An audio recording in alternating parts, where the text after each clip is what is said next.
turn my mic on. Priscilla loves it. Now my clock says 6:30.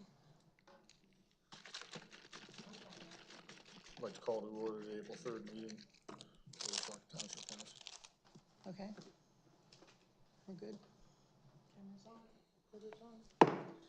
Okay, hello and welcome. I'd like to call to order the Lower Saucon Township Council meeting. Today's date is April 3rd, 2024. And can we have a roll call, please? Ms. DeLeon. Here. Mr. Benonis. Here. Ms. Cordero. Here. Mr. Croce. Here. Ms. Ray. Here. All present. Dan to pledge the flag. I pledge allegiance to the flag of the United States of America, and to the republic for which it stands, one nation under God, indivisible, with liberty and justice for all.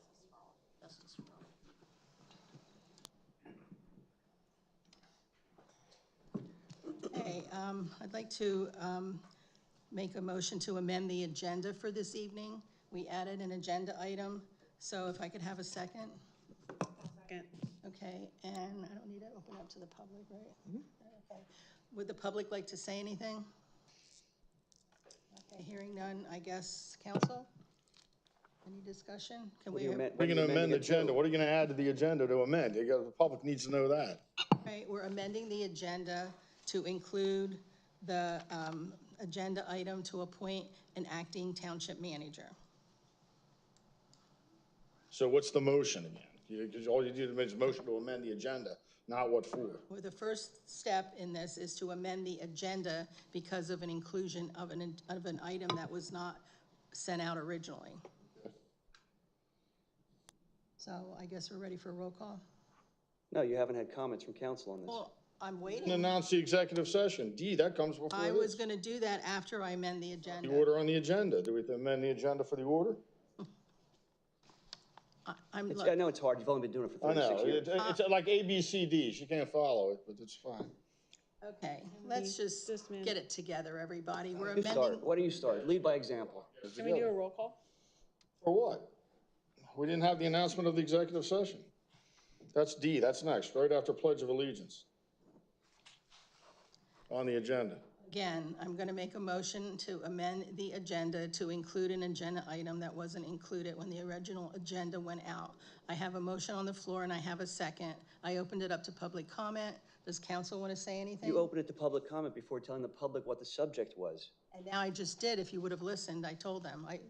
I want to make a motion that we follow the agenda order, and the announcement of executive session is next. May I have a second? Okay, well, there's already a motion on the floor, so It's been you seconded can't yet. do Can I have a it. second? What's been seconded? There already was. You're out of order. The motion. Been seconded? Victoria seconded. Yes, she did. Can we I do didn't a hear. roll I'm call? sitting right next to her. There hasn't been comment from council yet. There Well, can't be a then- roll call. Are you gonna make a comment? Yes. I don't have any comments, so I'm I do. okay.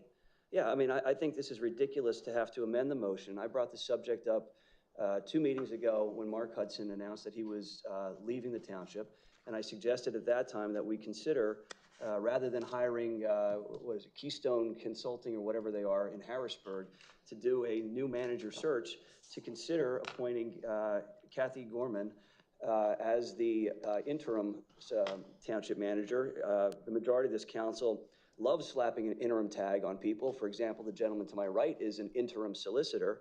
And at that time, that recommendation or suggestion was met with complete silence. It's obvious, and you've known for a month, that the township manager was going to be leaving the township effective March 31st. We've had 2 meetings since then. And now, rather than be transparent with the public and let them know that you're actually going to finally address this issue that was the elephant in the room for a month, you instead now seek to amend the agenda under the guise of some emergency. There's no emergency to this. You knew about this and you just failed to pay attention to it. So to amend the agenda at this point, and I have nothing against Kathy filling in this position. In fact, I recommended it and suggested it. I think she'd be perfectly capable in doing this. And I suggested that she take on that position and that you give it a shot to see if it works out, because maybe she will turn out to be a stellar township manager. She certainly fills in on an interim basis as the assistant. And now, instead of giving it the due consideration that it deserved, you're going to change the agenda to try to shoehorn this in when you knew about it. It's ridiculous. It just shows the utter lack of competence among the three of you. It shows the lack of transparency among the three of you. You don't know what the hell you're doing. Okay, Laura, did you have anything to say? No. Okay, I just want to say this, we're following the sunshine law for changing the agenda. So I guess roll call, please, Kathy. Ms. DeLeon? Yes. Mr. Benonis? No. Ms. Optoff Kadera?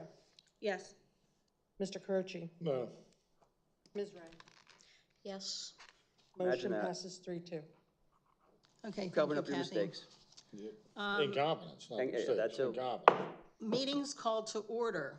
You're out of order. No, I'm not. Announcement of executive session. Council met in executive session prior to tonight's meeting to discuss litigation regarding Hellertown Borough, the Hellertown Area Library, the Bethlehem landfill, a real estate issue, and a personnel issue. No official action was needed at this time. So, moving on. No, I'd like to be heard on that. Sure, I agree. Recognized? Yes. Go ahead.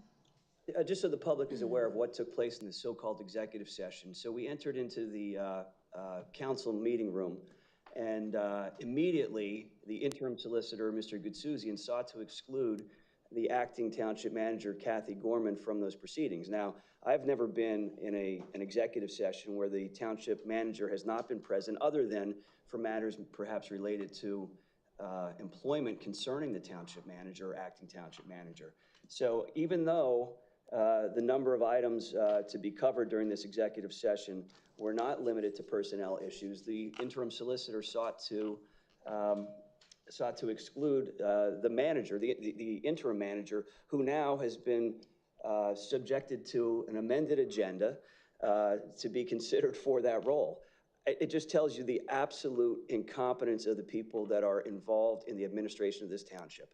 I find it mind-boggling that a person who is acting as a solicitor would not understand the need to have the person acting as the manager participating in the executive session, particularly when multiple subjects covered did not deal with the personnel matters related to that individual. It's mind-boggling to me. On top of that, one of the subjects that came up was a so-called conversation between the solicitor, the interim solicitor, and unnamed, unidentified representatives of Hellertown Borough regarding litigation pertaining to the Hellertown Library and other aspects dealing with the borough. And when pressed for the identity of the individual or individuals that the interim solicitor allegedly met with, he refused to provide that information to the majority of council. He would not identify with whom he was negotiating on behalf of this township, with whom he was negotiating while billing the taxpayers of this township $180 per hour. He would not identify that person.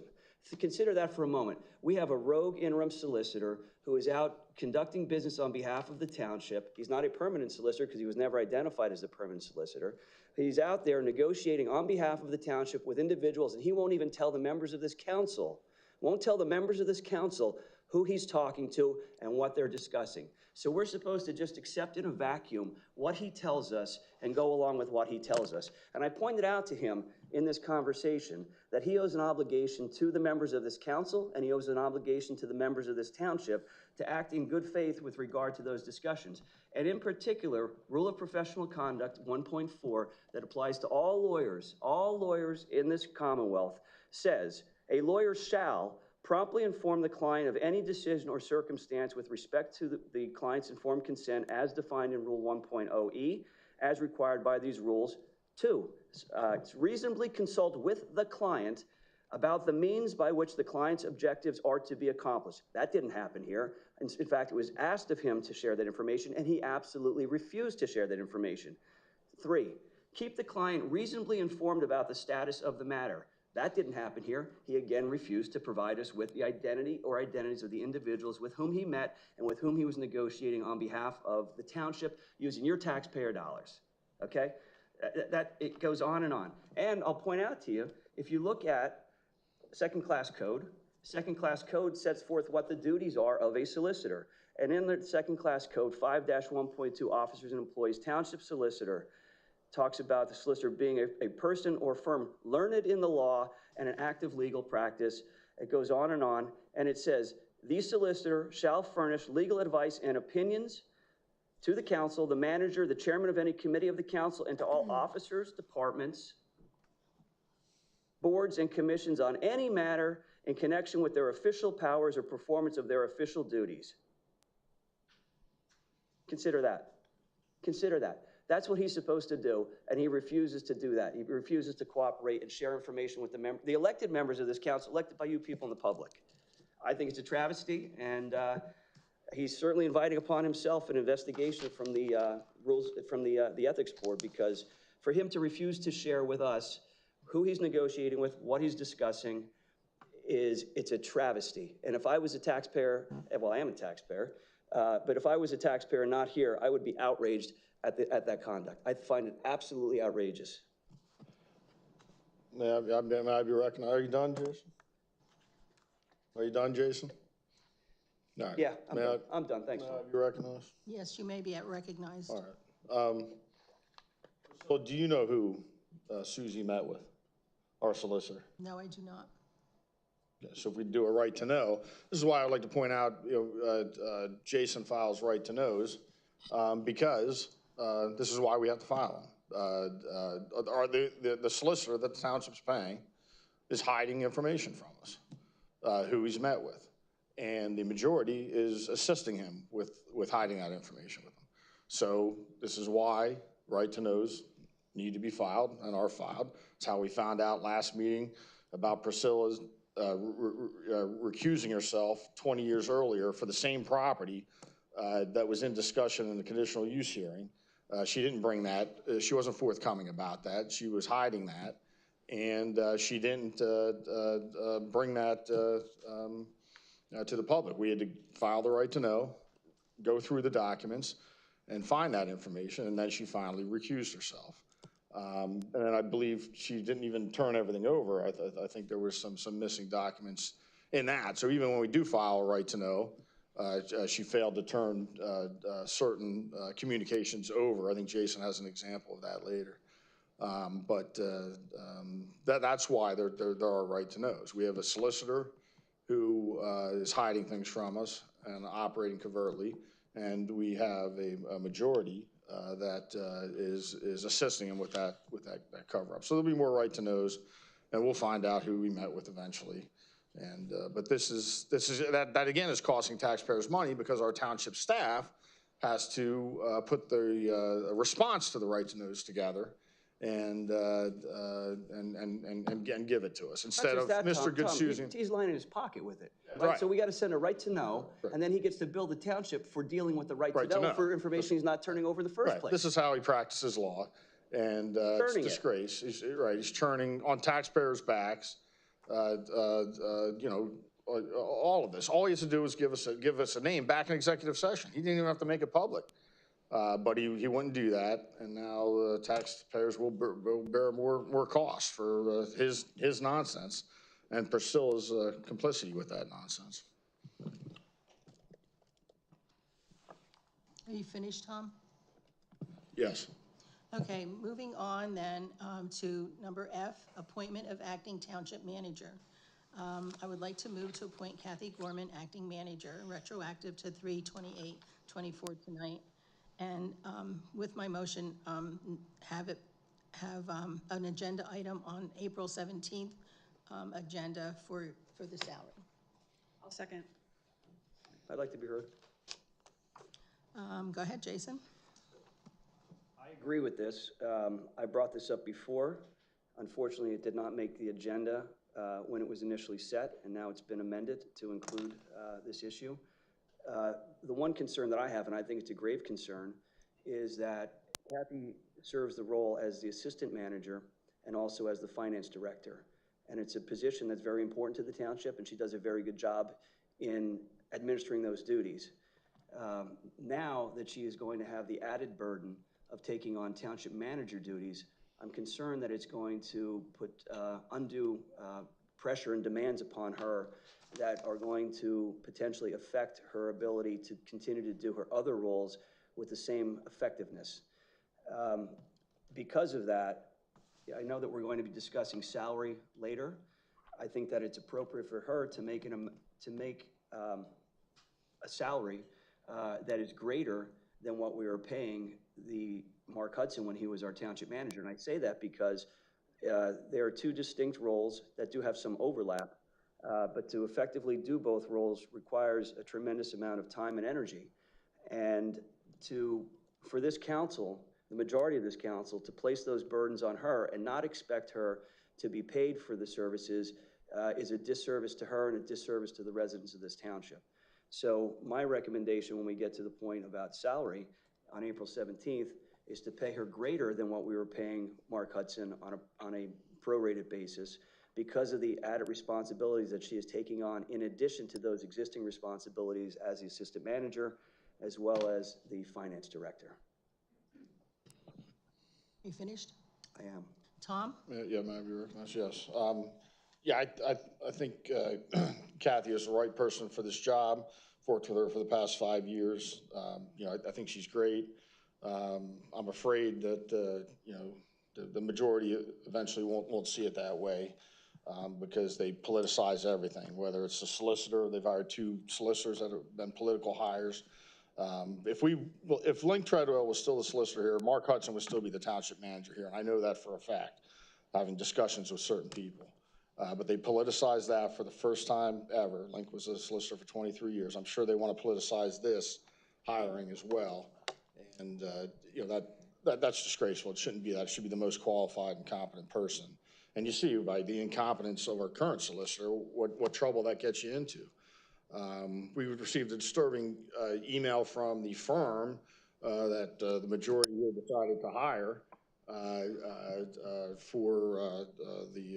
to assist with hiring a township manager, where he basically states that we should keep all of our argument and debate in executive session so that prospective candidates don't see how contentious some of our meetings could be. Basically, sell a potential candidate a bill of goods.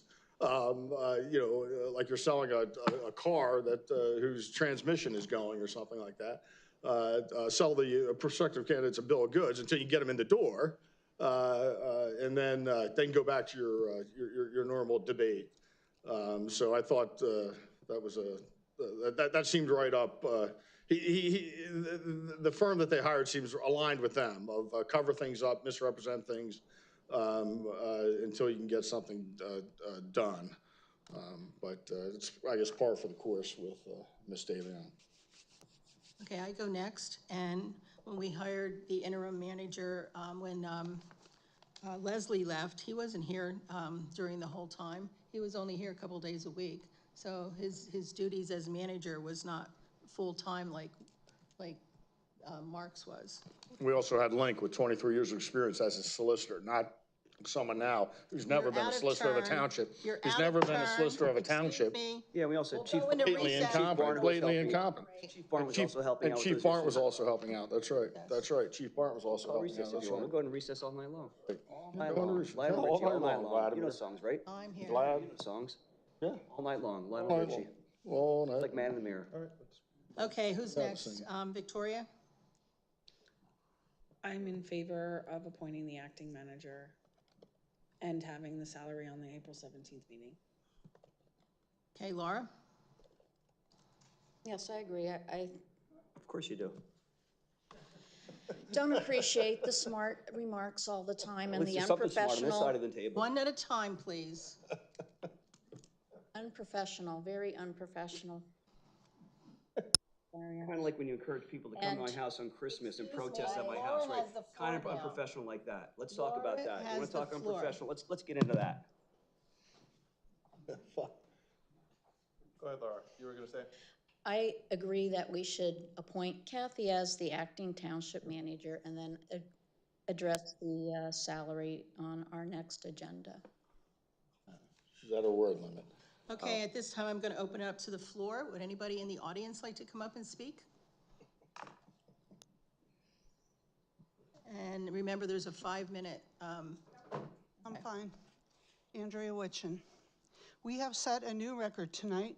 We were barely 10 minutes into the meeting before we heard the first lie. Bononis told us that the solicitor insisted that the acting township manager not be a part of the executive Were you session. back there with us? Do you know what happened? You weren't even here at 6 o'clock, were you? So how is that a lie, ma'am? How is that, explain to me how that's a lie, because you weren't here.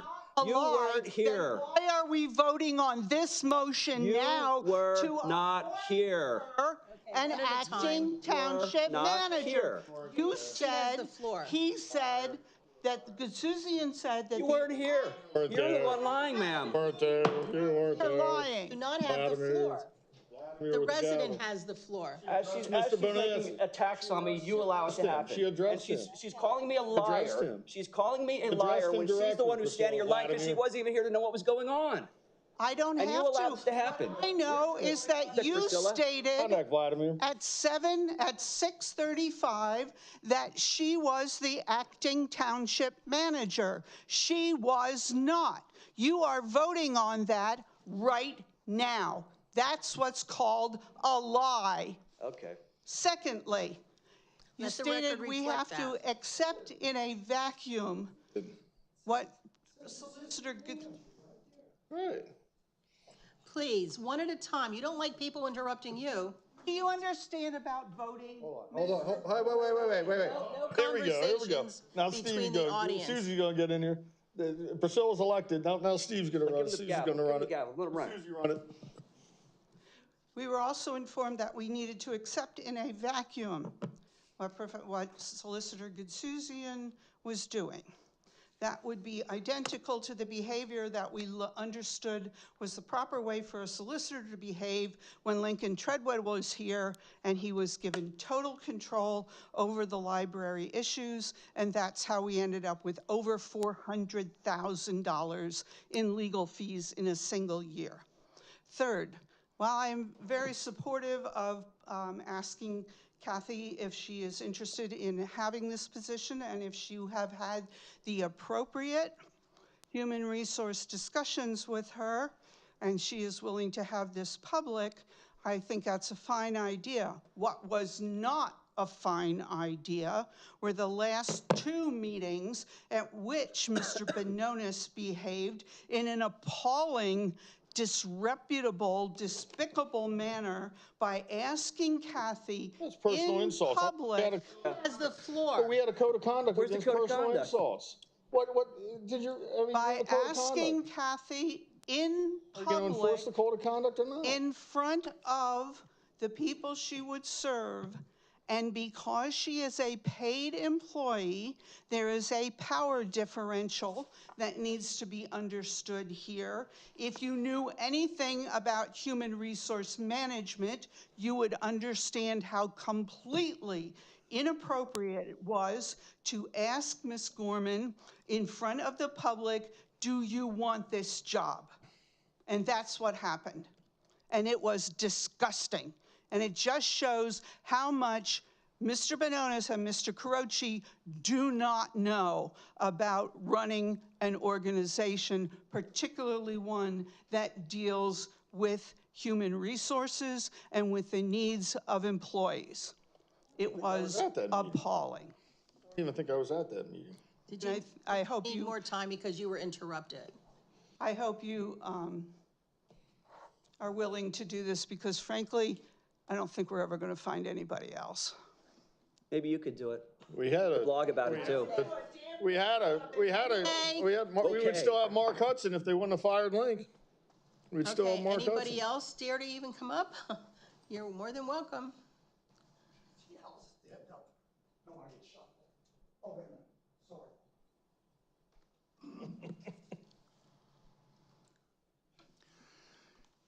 Congratulations, Kathy, if you accept this position, and may you do the best for the township.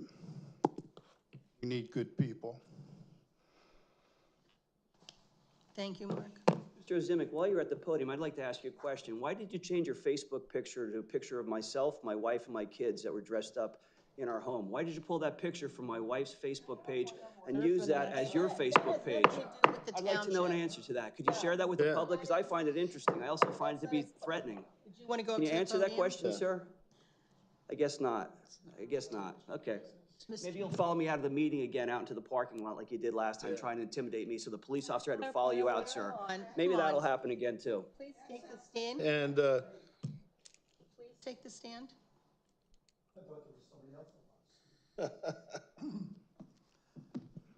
we'll get to Billy. Most interesting 5 minutes. Wow, that's great. First of all, I didn't, I got a little, Dave Boulan, by the way. I know we're supposed to follow the rules here, and actually that's something I wanted to talk about initially.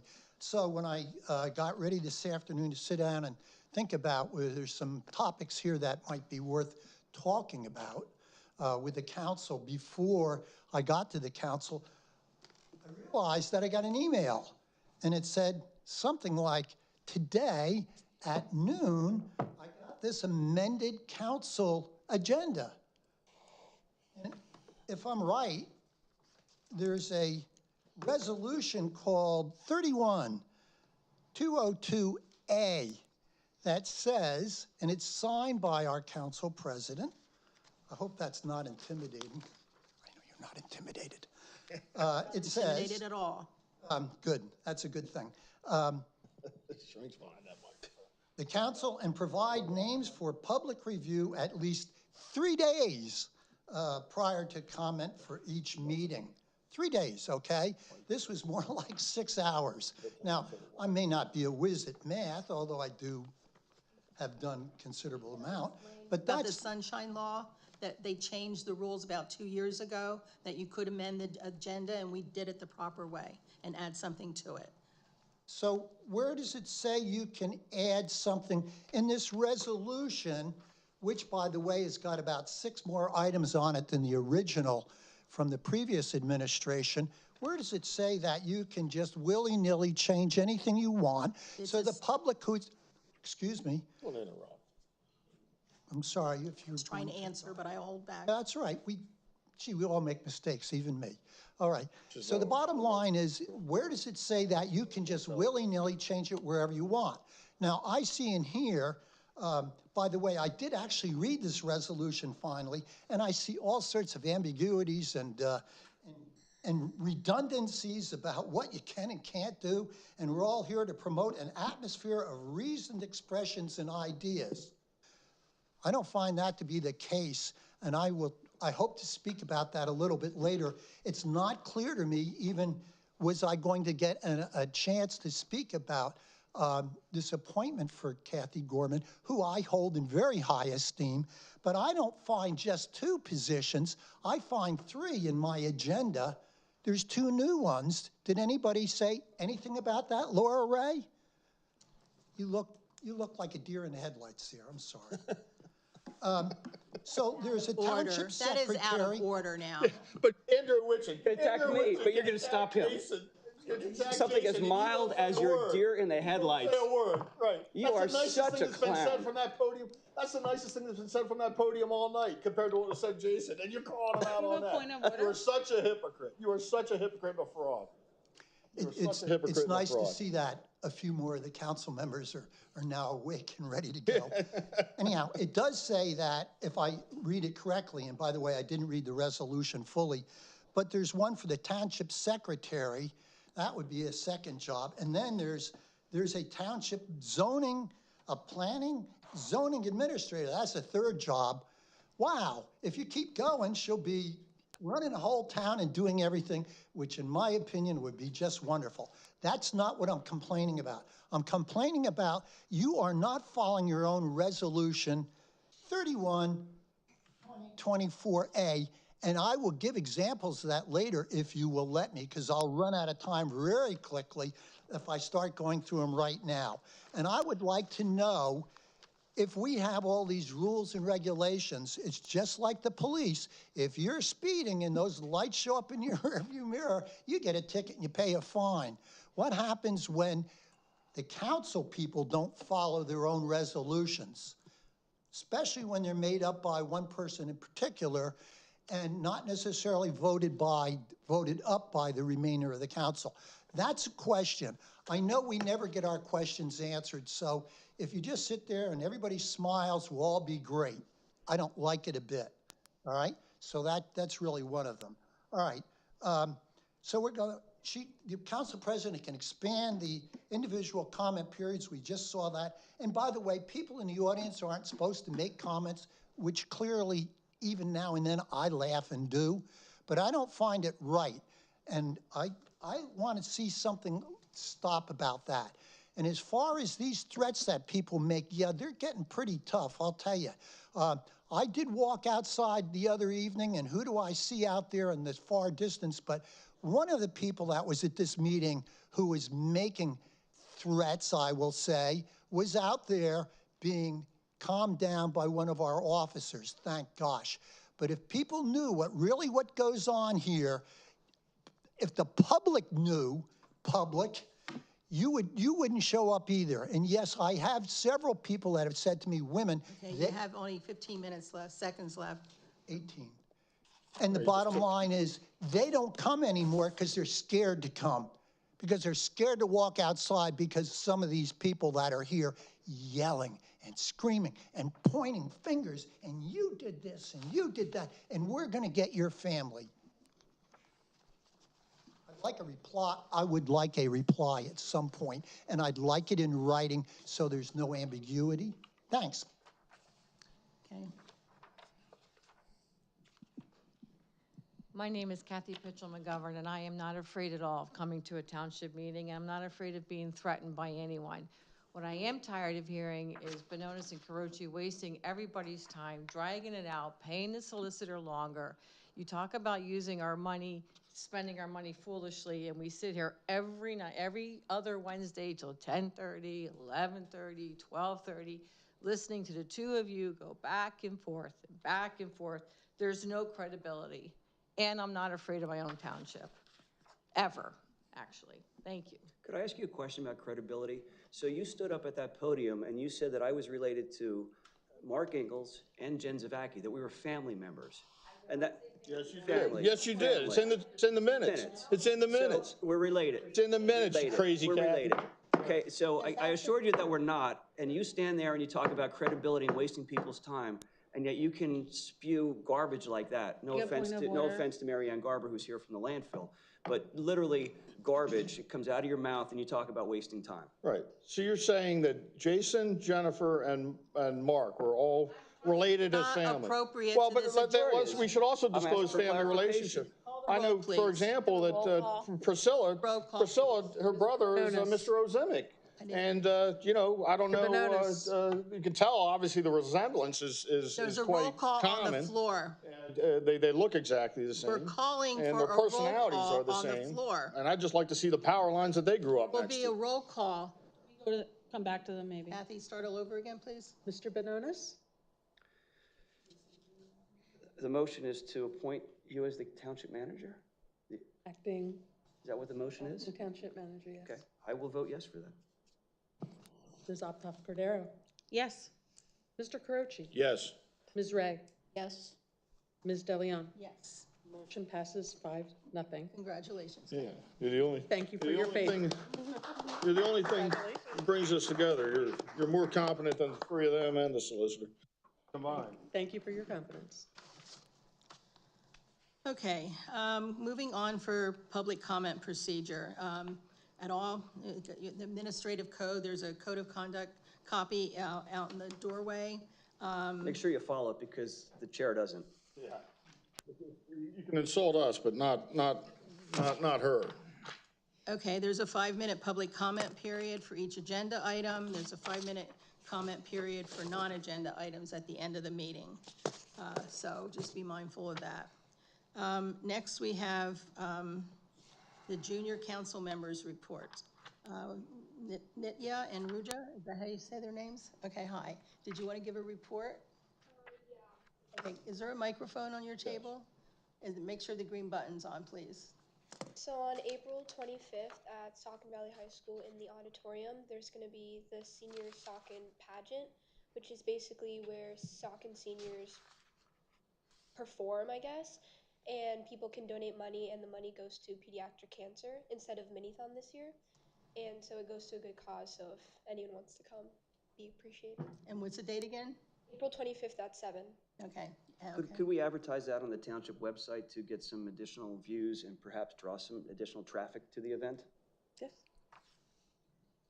And then on April 8th, the Saucon Valley Future Business Leaders of America Club is going to Hershey for the state competition. So about 20 kids. They're going about, I think they're leaving at 5 o'clock in the morning on Are Monday. you one of them? This year, no. This year I won't be, I didn't elect to go, but 20 other kids are going to compete at the state competition, and then we'll see who ends up making nationals in Chicago this year. So that should be neat. Well, congratulations. Wish them all the best of luck. Yep. Okay, next we have the, under presentations and hearings, the Greater Lehigh Valley Chamber of Commerce, Hellertown Lower Saucon Chamber is here. Aaron Gasparetti. I always forget your name. Hi. You wanted to come and talk to us about the nice things that the chamber does. Oh, yeah, certainly. Thank you for having us again. We appreciate Sure, the couple green minutes. light's on and you're talking in the mic. You might want to raise it up a little bit. Sounds good. So thank you again. My name is Aaron Gasparetti. I'm joined here with Elise Kuddick. We make up the Hellertown Lower Saucon Chamber of Commerce, and we're joined virtually with Kylie Weiss-Adams and Jessica O'Donnell Gower. We are one of 30 chambers and councils that make up the Greater Lehigh Valley Chamber of Commerce. We've recently become a larger regional chamber to kind of broaden our reach and strengthen our relationships across the valley. Our goal is to stimulate the economy and improve the quality of life here in the Lehigh Valley. And over time, we've grown to be the 6th largest chamber nationally, as well as the largest chamber in the state. We often partner with municipalities such as yours to promote existing initiatives and bring in new initiatives to meet the public's needs and just kind of create, activate, and engage the community in different ways. So our favorite way to do this is through ribbon cuttings, through new business activation.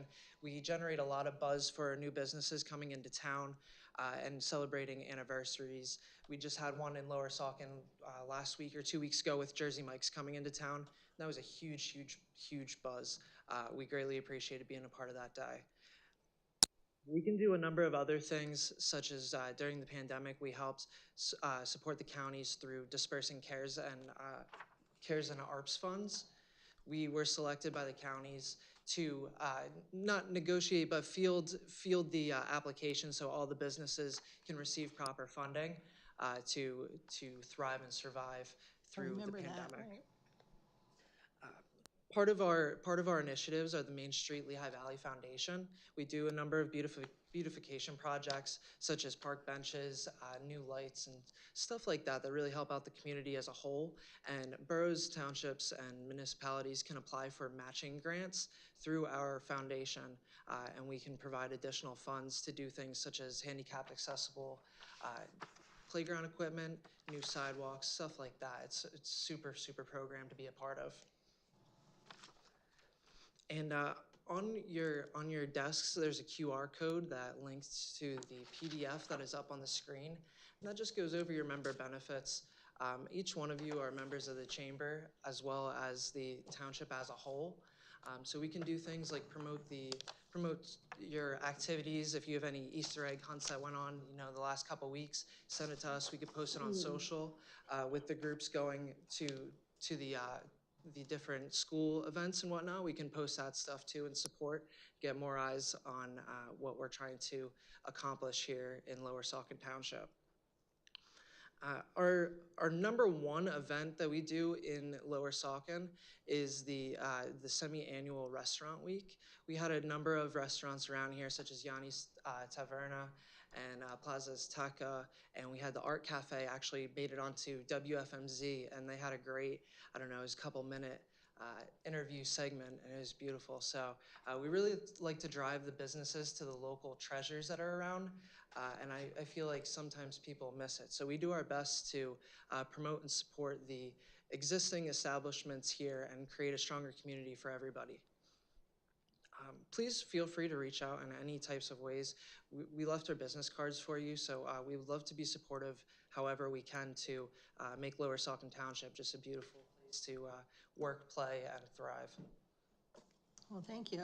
Did you want to say something too, or? No, it's just thank you for having me. I know Aaron kind of covered it all, and he takes lead in Hellertown and Lower Saucon. So if you guys need anything, just reach out to us. Okay. Does anybody on council have any questions?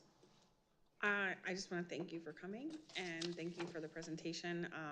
And I've been to a couple of the ribbon cuttings and I thought they were wonderful. So thank you for supporting our community and our businesses.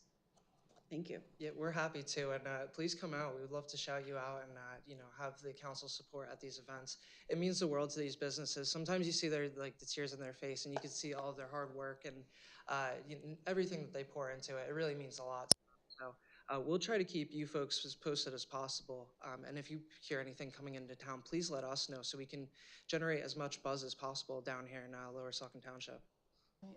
Okay. Well, thank you for coming. Yeah, we appreciate it. Thank you again. Thank you. Thank you.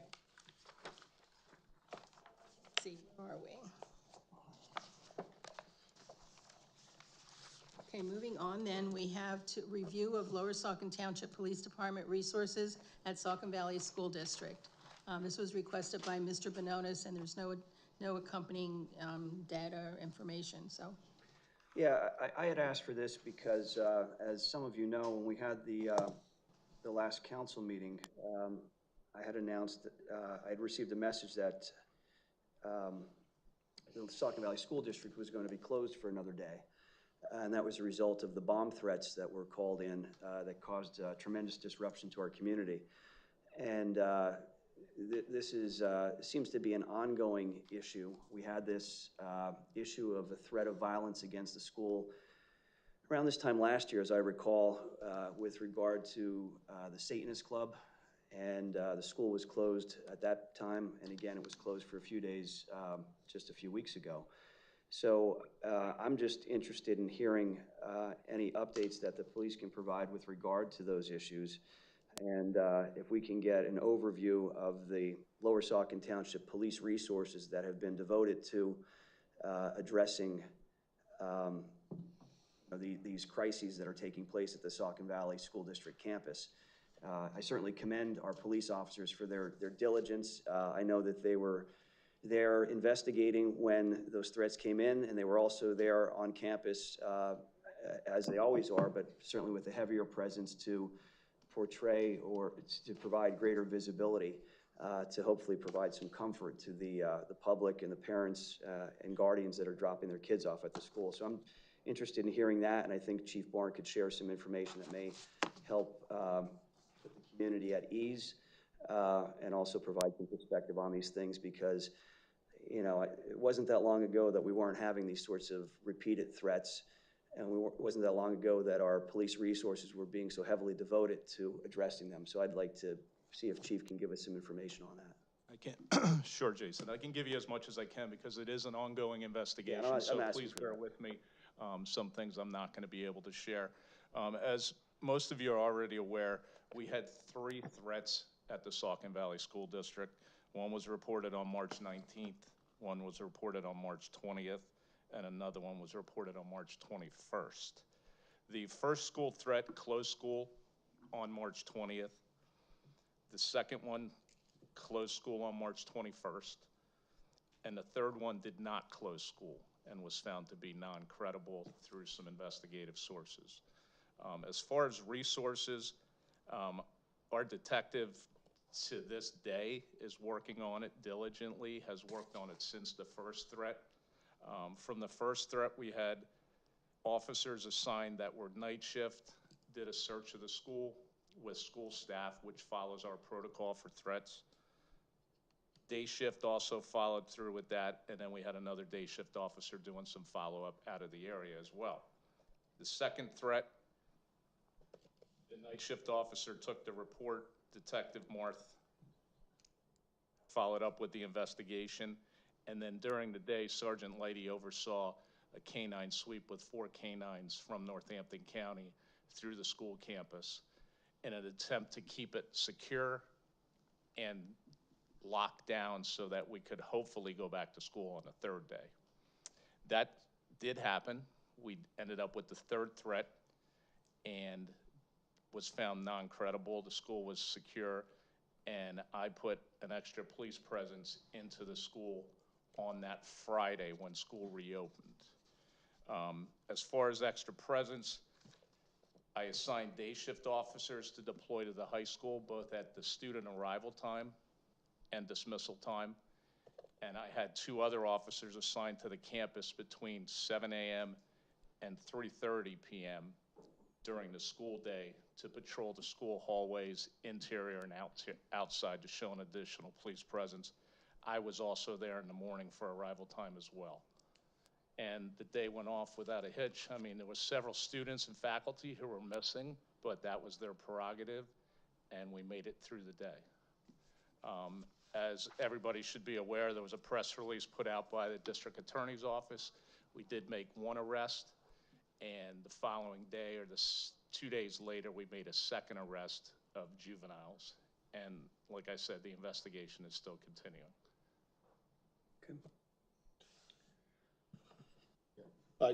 Chief, was there any mutual aid from other municipalities that, or other agencies that came to assist the township? Just gonna take my plate time. The explosive detection canines that came in, there was one from the Pennsylvania State Police, the Bethlehem City Police Department, the Northampton County Sheriff's Department, and Palmer Township Police Department. Is there any assistance from the Hellertown Borough Police? I did not request any assistance from them, and I did not need it. I do know the day that we had the extra police presence, their patrol cars did come through the lot because my officers did tell me they were patrolling the area, and I know when I went to the school, I saw them sitting on Walnut Street as well. Did we have extra officers working overtime at that time? In other words, I know you typically have a schedule. I'm not asking you to disclose what the schedule is, but were additional police resources required other than what was regularly scheduled for that period of time? The 2 officers that monitored the campus between 7 a.m. and 3:30 were on overtime. There was 3 different officers. One of them pulled the whole day. I ask why you wouldn't call Hellertown for assistance? We could handle it in-house, and they're right there if we need them, and I knew they were gonna probably patrol the school, come through the lot just like they do. So when they don't have any officers on duty at all, and they call the state police for assistance, they also call you and tell you that, correct? You told us that in an earlier meeting. Correct.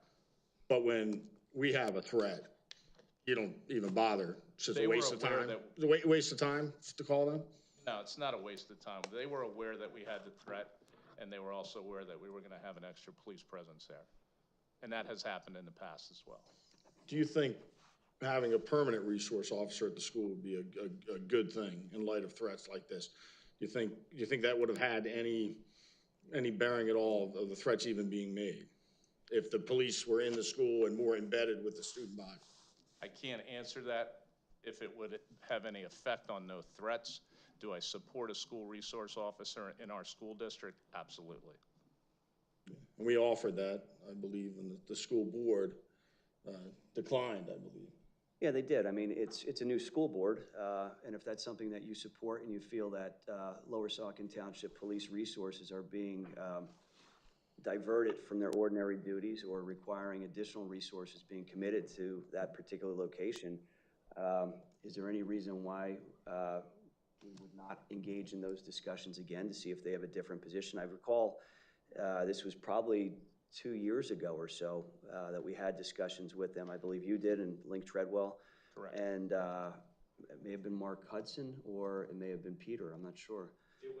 It was Peter, Link, and I, and then also Mark Hudson and I did go to another meeting. Yeah, and at that time, they did not have an appetite for it, but since then, they've acquired, as I understand it, a paid security force that they have at least one security guard in the entirety of the campus. You know, it seems like perhaps their views on that have softened a bit or have changed a bit. You know, and that may be because of the circumstances. These things are happening more regularly. I have no issue approaching the school and starting discussion and dialogue about a school resource officer. What role did, if any, did their private security officer have in search or or any assistance over the past week? I know that Friday that school reopened, that they were monitoring the security cameras in their office, and they were gonna walk through the school, because my officers also told me they saw them walking. That's what they normally do, right? They didn't alter their behavior necessarily. Not that I was. I mean, you know, one of the things when we proposed a resource officer was that we would pay 25% and they would pay 75%. But it would be a township officer, you know, because the township officer would be at school every day. That's why they would pay 75%. The school districts are the largest property taxes our residents pay, by far, not even close to the township or the county taxes. And they've been raised recently, and our township taxes, although they were raised by the current council, hadn't been raised in a while. And the county taxes have actually been cut over the past couple of years. I mean, we're spending our tax dollars on overtime for officers to conduct these searches. You know, I think, quite frankly, we should send them an invoice. They're the largest taxer of property in the township. They don't want a resource officer there. They don't want to pay for it. You know, we should be asking them to pay for it. You know, if they don't want a resource officer. Tom, it is my understanding that there's two officers over there? There is a security specialist during the day, and there's also one that works a second shift for after-school activities, I believe till 10 o'clock. They have somebody there. They're not officers, though. They are not officers, they are security specialists. Right. And are they in a uniform or plain clothes? They wear polos with identifying patch on. So it's not even as if they're anonymous to the school, to the student body. The student body would know who they are, just as they would know who a police officer is, because a police officer's in uniform. A police officer would be much more visible in a uniform just like this. And a school resource officer would be nothing but a benefit to all of your children that attend this school and the faculty at that school, as well as to the police department to carry on that dialogue and get that connection with the children. I believe you told me one time, a year or two ago, that the police had to respond to the school in 1 year 180 times. Now, that's just not during the school day. That's on weekends, football games and stuff like, or had been there 180 times. And to me, you know, that's also time police officers are spending there that we're not being reimbursed for by the school district, that they're not out, you know, patrolling the township. Whereas if we had a dedicated resource officer, then our normal officers could be out doing what they normally do, patrol the township and investigate crime. Correct. I don't recall that exact number, but I could tell you that I did some investigating today and yesterday. So just since January 1st of 2024, we responded to 46 calls for service at the Saucon Valley School District. I broke it down to the point where there was 33 during school hours and 13 after school hours. After school hours could have been a burglar alarm, something similar to that. I'm sorry, what was the start date for that data? I went back to January 1st of this year. It's about 90 days. Yes, roughly, yes. So there's at least one call every other day. 46? I have a question. If there's like an incident at school where, and it's hard to say, but let's say hypothetically speaking, there was an SRO at school and there was an incident at school, would the police department still have to respond to that incident irrespective of the SRO being on the campus? The school resource officer would handle most incidents at the school. Okay. Up one of our patrol officers from going there. So for instance, when I gave that number of 33 calls since the beginning of the year during school hours, most of them probably could have been resolved by a school resource officer. I can't say all of them because I'd have to go back through them all. But instead, an officer is pulled off patrol, sent to the school district in response to that call. That is correct. So technically, the rest of the township, excluding the school property, is down an officer while he's at the school. Correct. he's answering a call for service at the school. Right. Spoke, I said it's about every other day. In fact, when you look at the calendar, I think there were about 60 school days in January, February, and March. So you're there 46 separate calls. It's almost one per day. It's one per school day, Per correct. school day, correct. About One per 90 school day. about half the time for 90 calendar days. Some of these may have been on weekends if there's a sporting event. Some could have been, yes. Some could have been on Right. weekends.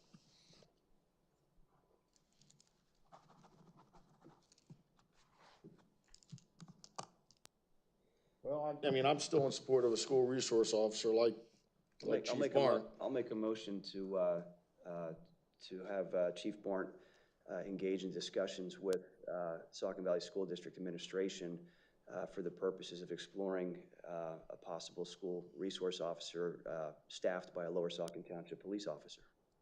Right, I'll second that motion because, you know, one, I think it's needed and would be beneficial.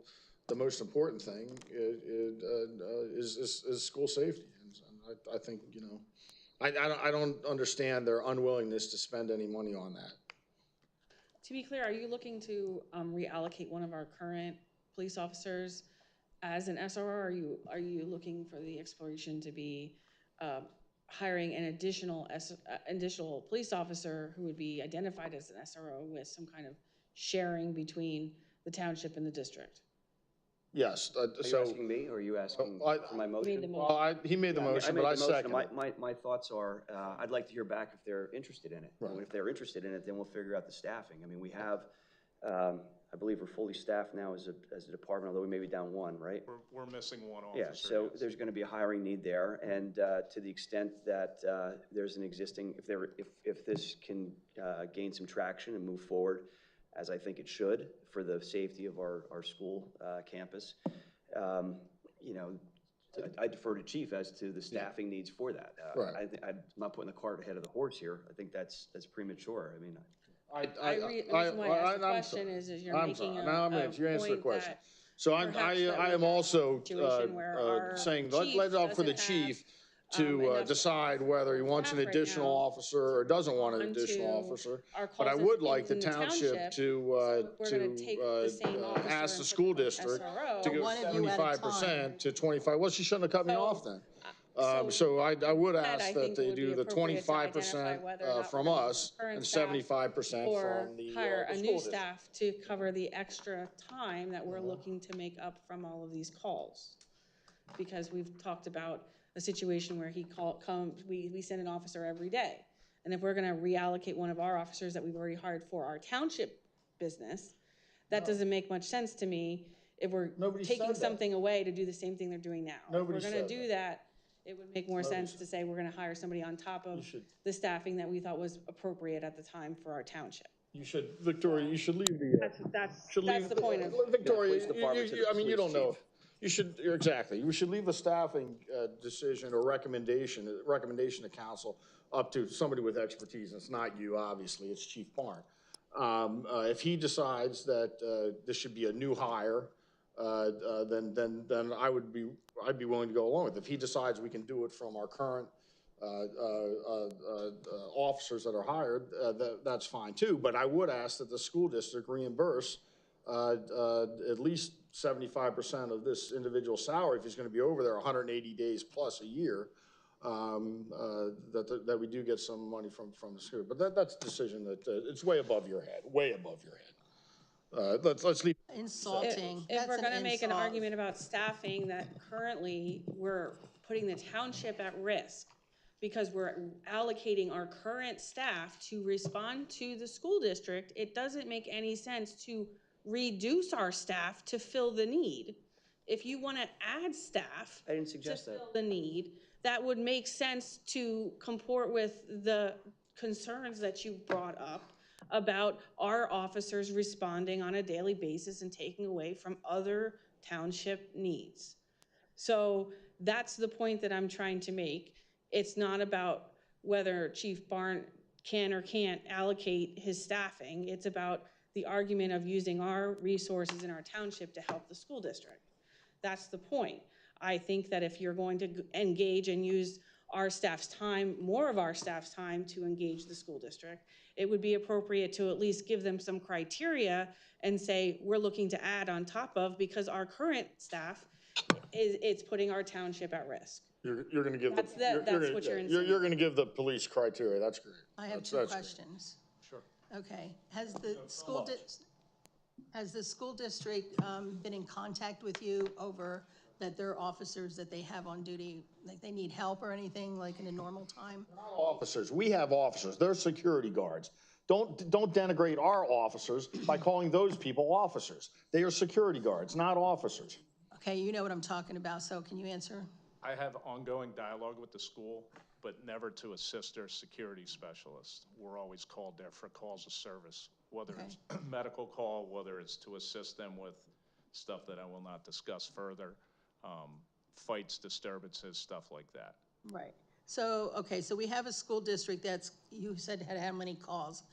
Can you, what's the second one? Number is 46. Is that the most instances? I mean, there's businesses, there's the Giant, there's all kinds of other places that you respond to. I didn't do any research on that. I knew I was coming here for the school, and I just wanted to give a brief number as to the amount of times we were there, maybe to help the situation out.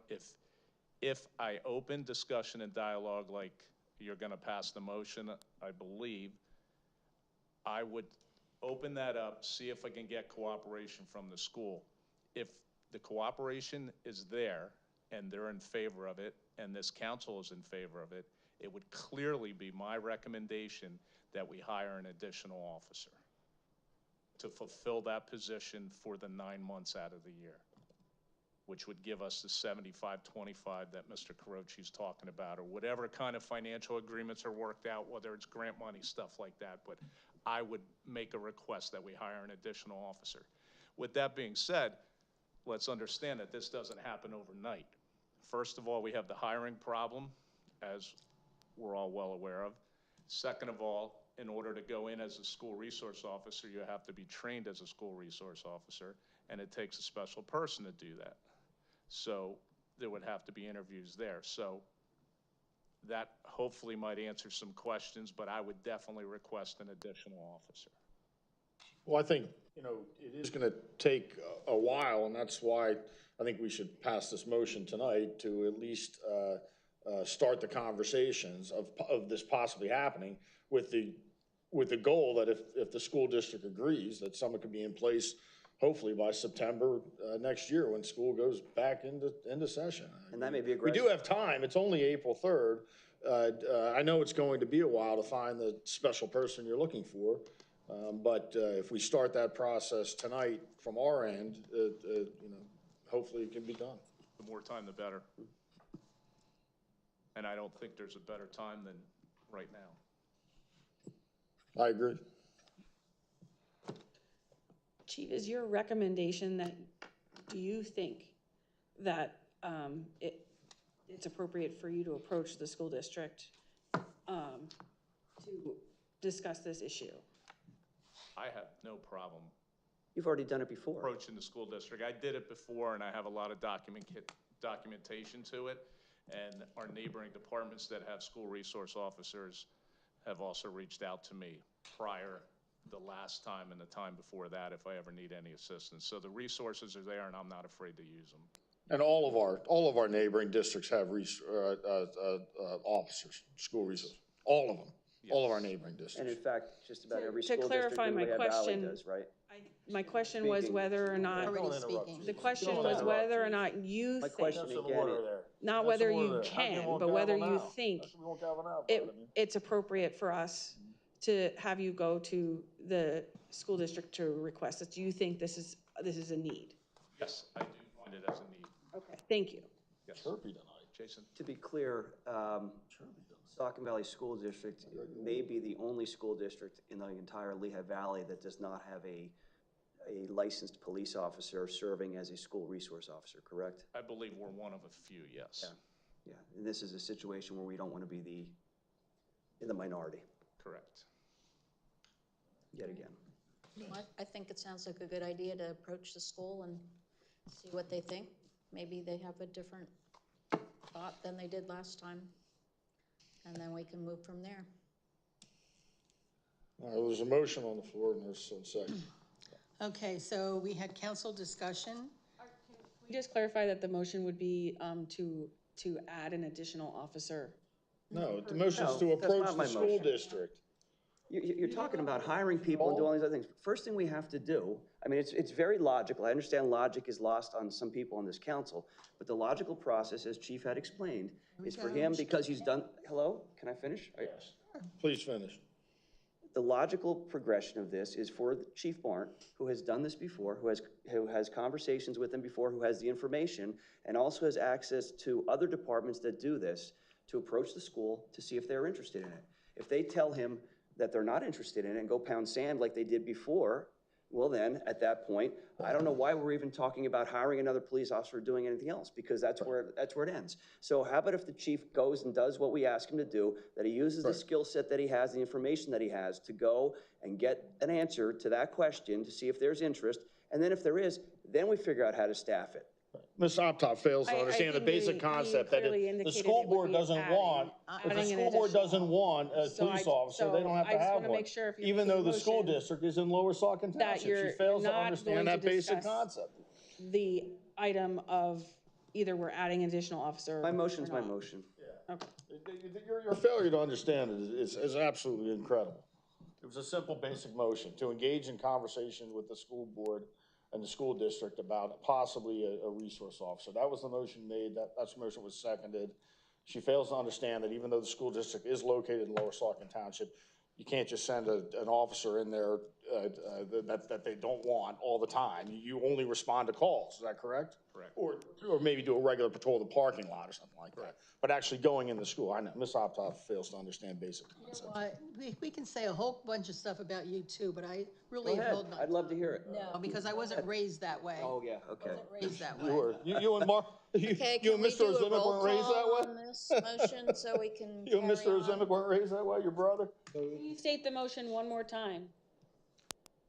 Yeah, my motion again is to have Chief Barnt contact and engage in discussions with the Saucon Valley School District Administration about interest in having a school resource officer staffed by a Lower Saucon Township police officer for the purposes of providing school resource officer services within the Saucon Valley School District, along the lines of what we've already discussed before, which is a 75%, 25% split, because the school isn't open all 365 days a year. And that's the motion I seconded, that's the motion we had before.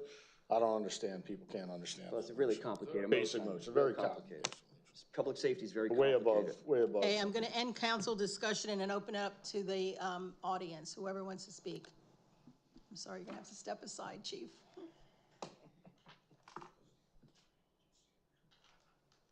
Kathy Pitchell-McGovern, thank you, Chief Barnt, I appreciate it. Tom, why you would cause animosity between Lower Saucon Township Police and Hellertown Police is beyond me. In administrative legislation, the Lower Saucon Township Council rules, Chapter 17 is intermunicipal police cooperation. If I need a police officer, I want a police officer. I don't want Hellertown and Lower Saucon to be fighting with each other, and a council member that supports that is an atrocity. Okay, Is next. Jason related to Mark Ingalls or not? I don't know, the family member? I offered to take a DNA test, but it was never taken up. I still offer to do it. Come on, you know. I will gladly prove my lack of familial relationship to others that were once on council. Sorry, Mark, there's somebody up there at the podium. Mark? Thank you, Chief Barnt, for your work with the school. I have a recommendation of my own. I recommend that the council, provided two of you could behave, is that the council request that the school board come here for a meeting, everybody in attendance. Something called the Sunshine Law, sir. I haven't studied the Sunshine Law. I don't know if you can do that or not, but I don't see why you couldn't. It's a matter of public safety for kids. The school board should be interested in coming to the township and saying, look, can we come up with a plan?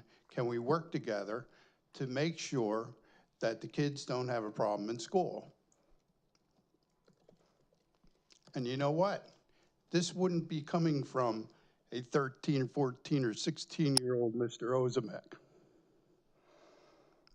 And I say that because we're the ones that had barrels of beer on the bus going to Votech. We're the ones that smoked a whole bunch of pot on the bus going to Votech. I came from the east side of Allentown. I know what goes on in schools. I might be 64 years old, but I'm not so far gone that I'm stupid that I forgot everything. So that would be my recommendation to the school board and the council. As far as the sunshine law, that's up to you to figure out and discuss. But I think it would be a good thing to do, and I think it would be a good thing to have certain members of the public available to view it also, or be here, parents, students, people that are actually gonna get some good out of it. Thank you. Anybody else? Go ahead. Did you want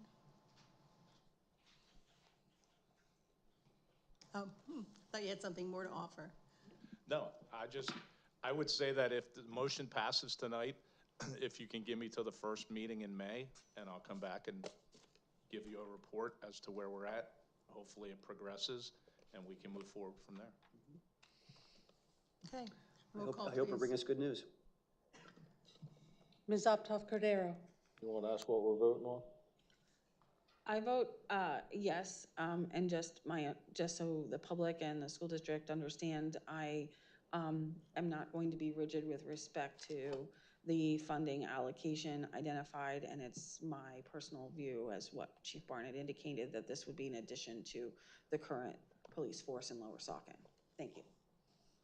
No idea what Mr. Carochi. Yes. Ms. Ray. Yes. Ms. DeLeon. I'm voting yes because I think a discussion is appropriate, and depending on what results from there, I may change my mind. But for right now, I think you should have the conversation. So I'm voting yes. Mr. Benonis. Oh, yes, yeah. Motion passes 5-0. Thank you, Chief. You're welcome. Good luck. Coming back. Thank you, Oh, we might Jason. as well Thank stay you, there. Jason, for putting that. Thank you, Jason, for putting that on the agenda. Well, I appreciate your second and We your had support of that, Tom. I know. It sounds like two members of council are not that inclined to go with it, but we'll see. Members, Agenda is Police want it on the Department agenda. purchase of 2 body cameras. The Police Department is looking to purchase 2 new body cameras to replace 2 malfunctioning cameras no longer under warranty. So I'm going to open that up for you then. We received our body cameras several years ago. The warranty expired at the end of 2023, and since then, some of them have been falling off and malfunctioning, which that piece of equipment is one of the most important pieces we have in this day and age of law enforcement. And I'm requesting to purchase 2 new ones with a 5-year warranty, which will allow us to have a spare. And then when our additional officer gets sworn in full-time, he will have one. So we're at full tilt. I also have applied for some grant funding preliminary. Hopefully I can get that. If not, I will be back for the 2025 budget to replace all 20 of them. If I'm able to get these 2, they will be put into the rotation for the next 20 of them. Are the body cameras a type of device that need to be certified or validated in terms of what they capture? It's akin in my mind to like a breathalyzer machine, where that has to be calibrated to make sure that it's doing its job correctly. And I understand that what a body camera is capturing is not physical evidence in the terms of a blood alcohol content, but video evidence. And for that video evidence to be admissible in criminal proceedings, is there any sort of certification that is required for those cameras? No. Okay. Hey, Tom? No, I'm a big supporter of body cameras, and yeah, we should have one for each officer, and look forward to voting for the new ones next year. And I would just bring up. You already had your. No, he's going again. Done. I recognize. I didn't say that it was done. I recognize you, Jason. Go ahead. As I recall, before I was on council, the department did not have body cameras. And in fact, body cameras were put in place and you had implemented and created a policy for that. And the purpose of it was really not so much gotcha to capture crimes taking place, but largely for risk management purposes for the police officers, so that when the township would get sued under a frivolous abuse, excessive force or constitutional right violations, that the township and the officers are protected in performing their police duties. I think it's a critical element that keeps our police department protected and keeps our township protected, as well as serving an evidentiary purpose. But I think the evidentiary may be secondary. That is correct. We did not have them, and I applied for a grant. We didn't even pay anything, and the grant was fully funded through the PCCD and the Chiefs Association. We did negotiate a policy with the Police Officers Association, have had no issues since. And the officers wear them diligently. We have no issues. Yeah, I recall when we had the consultant to help us hire a new chief, which ended up being you. And Priscilla was on that committee. I forget the name of the consulting firm, and the gentleman from North Carolina. John Scruggs. John Scruggs. But he had a study that, I forget the exact number, it was over 90%. That 90% of the times when the video is needed and viewed, it exonerated the officer around the country. It didn't implicate the officer. It showed the officer was following procedure, which helps the township if there's any type of dispute or lawsuit.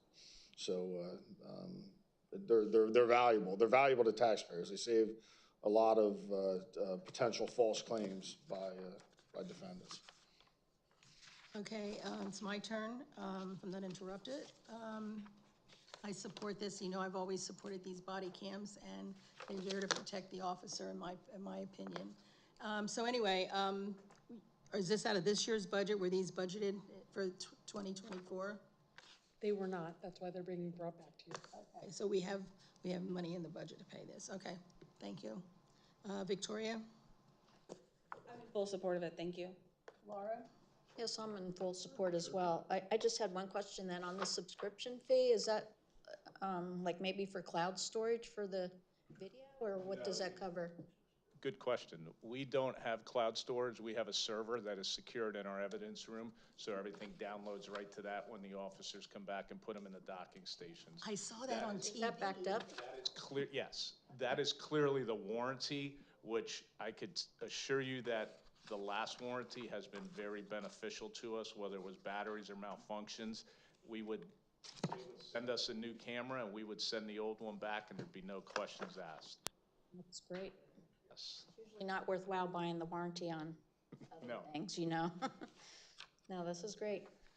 Okay, at this point, I'm going to open it up to the public. Anyone in the public like to come up and speak on this matter? I don't see any. Okay, then can we have a roll call, please? You make a motion? You didn't make a motion. I'll make a motion to purchase 2 new body cameras to replace 2 malfunctioning cameras no longer under warranty for the amount of $2,055. Is there a second? Second. 10 for 2. What? Was just Oh, for double. So, what was that again? 4,110. Sorry, I only saw the one. I did look. Okay, I'll change my motion to $4,110. I'll second that. Hey, Laura. And we already had public comment, council discussion, and so roll call. Mr. Caroci? Yes. Ms. Ray? Yes. Ms. DeLeon? Yes. Mr. Benonis? Yes. Ms. Uptoff Cordero? Yes. Motion passes 5-0. Thank you, Chief. Thank you. Thank you. Thanks, Chief. Be safe out there, everybody. Next, we have Resolution 40-2024, Township Secretary. Resolution 40-2024 has been prepared, appointing Kathy Gorman as Township Secretary, and I'll make that a motion. Would there be a second? I'll second. Okay, Victoria. And public comment, Jason? Tom? No. Priscilla? I'm in favor of it. Victoria? I'm in favor, thanks.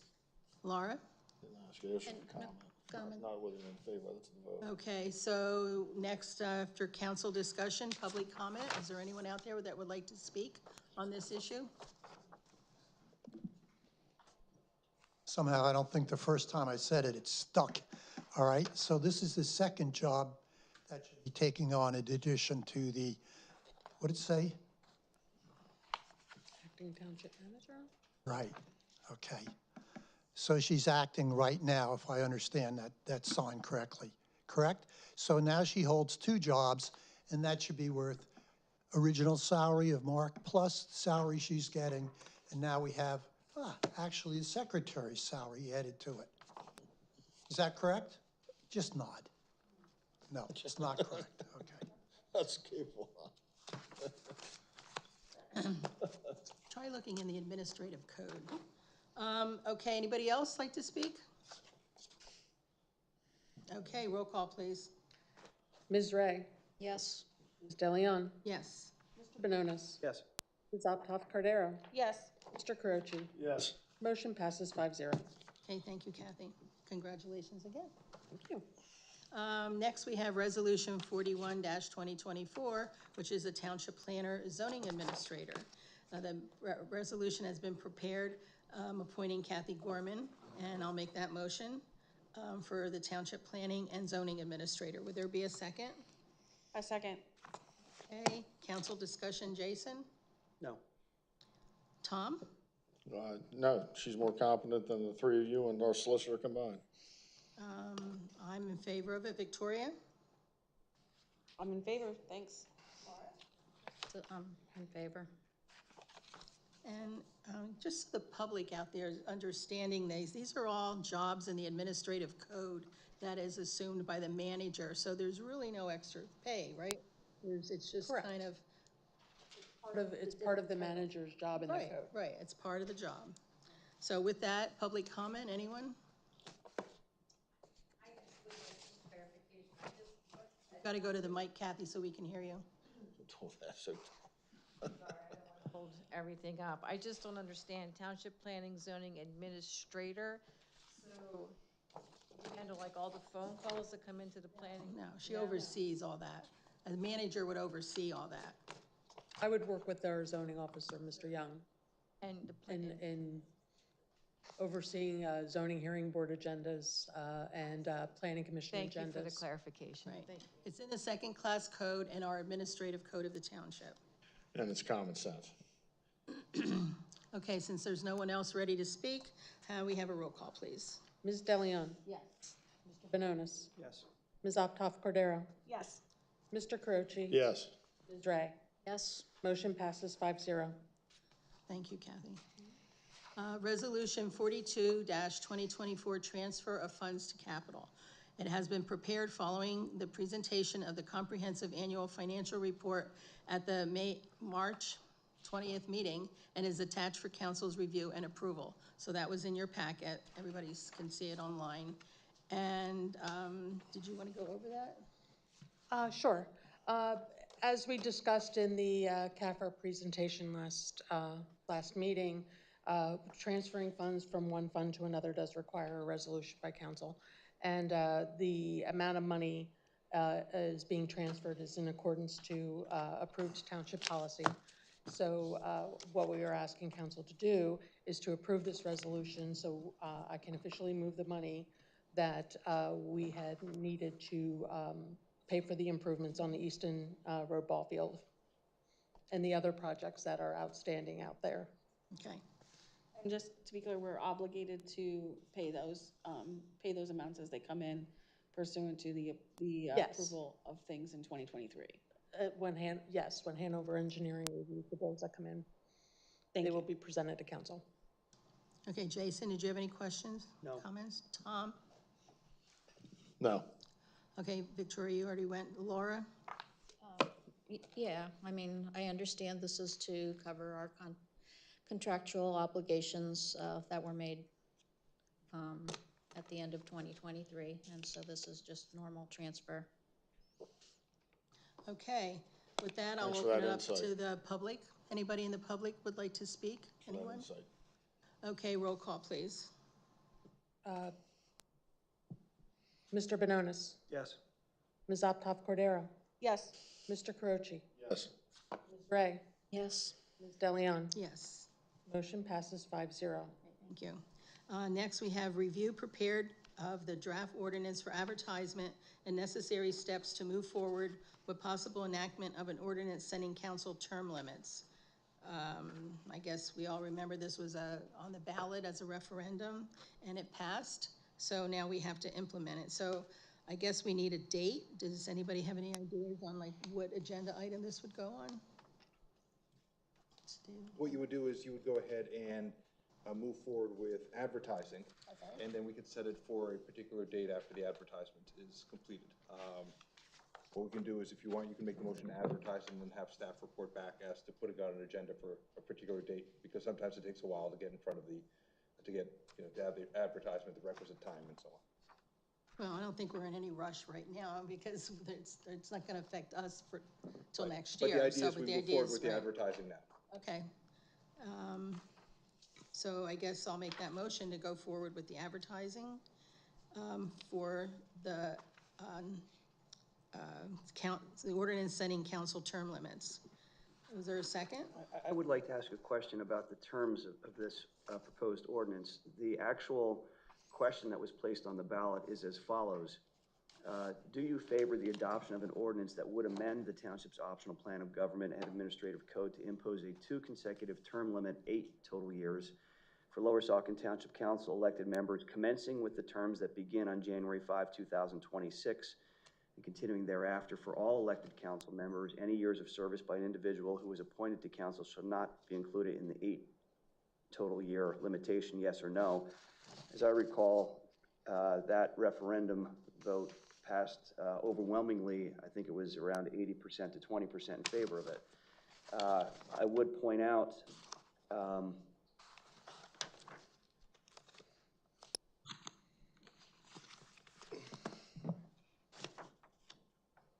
never mind.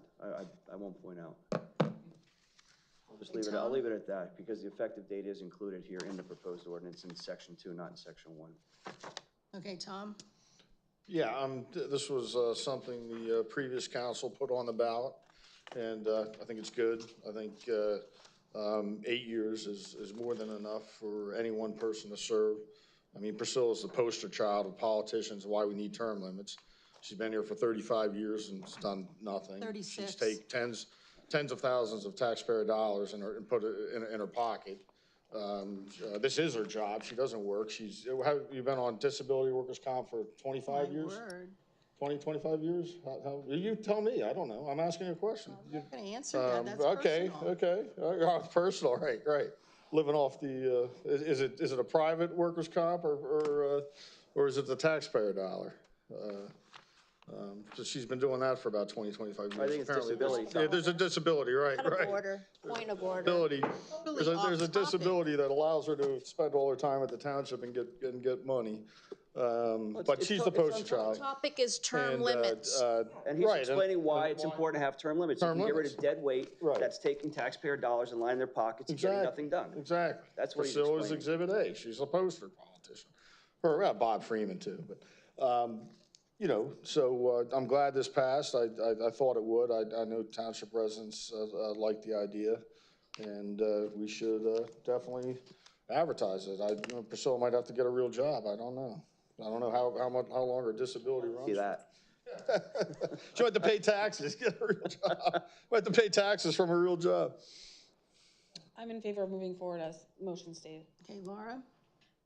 I had a question, though, on Okay. how this is worded, though, in the term limits in section 1. So there it only mentions two-term limit.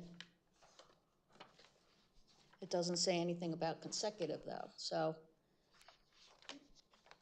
it seems different, or it is different. So should that be worded differently? That's my question. Before it's advertised.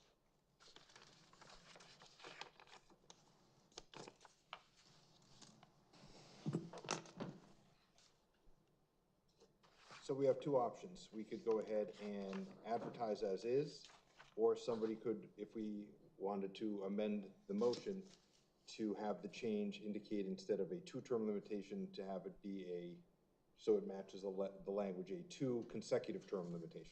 Right, it should match the thing, right? And then the other option would be your advertise as is, which will always give you an opportunity to amend it at a later date too, because all you're doing is advertising. But since you, I think, accurately caught it, I think the better way to proceed is, if we're inclined, the person who made the motion amends their motion. I will amend my motion to reflect that new language. Could I get clarification as to who prepared this draft ordinance that did not match the referendum? Our office did. Question, oh, your office did? Yes. Okay. At $180 an hour, you couldn't get it right. Just a cut and paste, I mean, it's already there. Right. What were we billed for this? Did it take 2 hours, 3 hours, Mr. Goodsey? I recall quite a few Come on, guys, this resolutions isn't that had errors kindergarten. in them before. We have better kids in kindergarten. So there's, you amended your motion, I think I we need a amend second. it, and then the second? All right. I'll second. Okay, Victoria?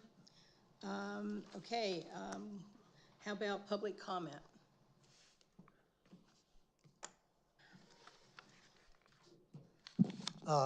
By law, have to give my name and address, Dave Boulan, 2023 Alice Drive. May I speak? You don't have to give your address, though. Oh, well, gee, I don't know.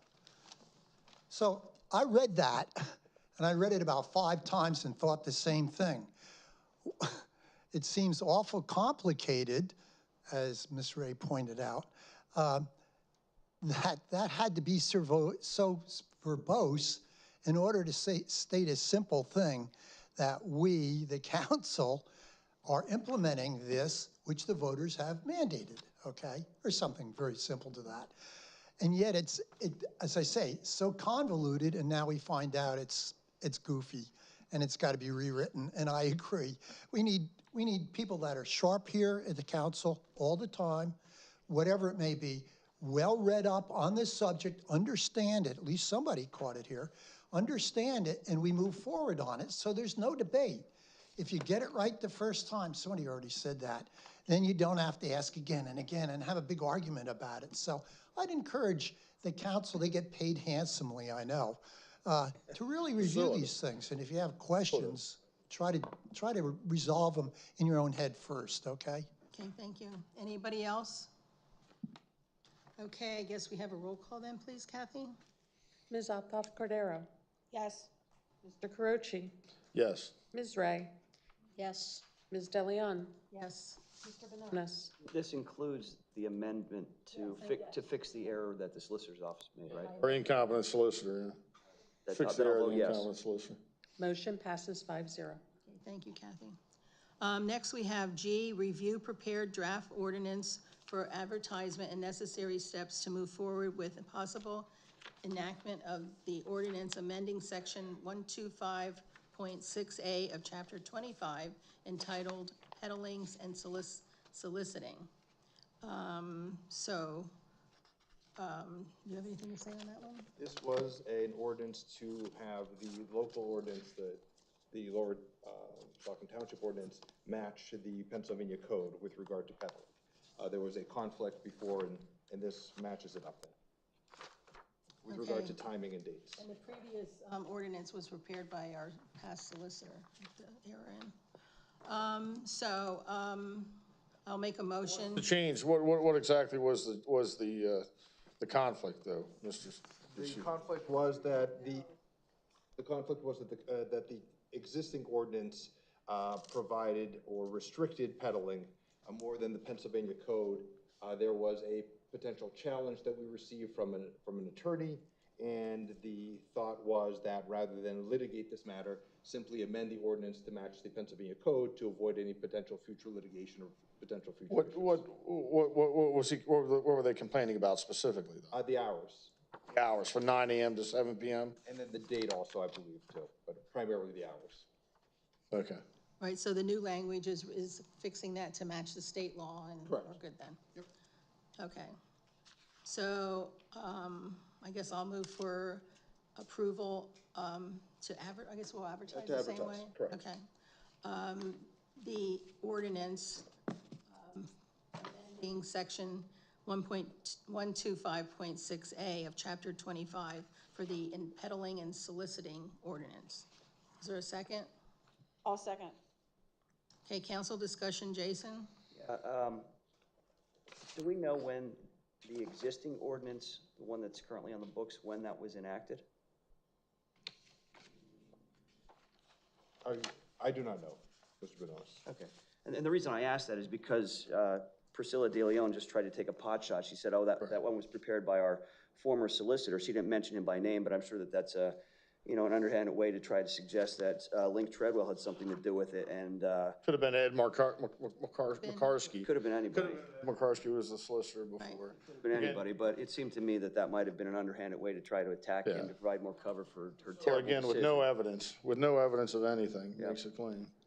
Okay, Tom? I'm not done. I'm not done. No. Don't rush Recognize me. you, Jason. You're recognized, Jason. Thank you, Tom, I appreciate that.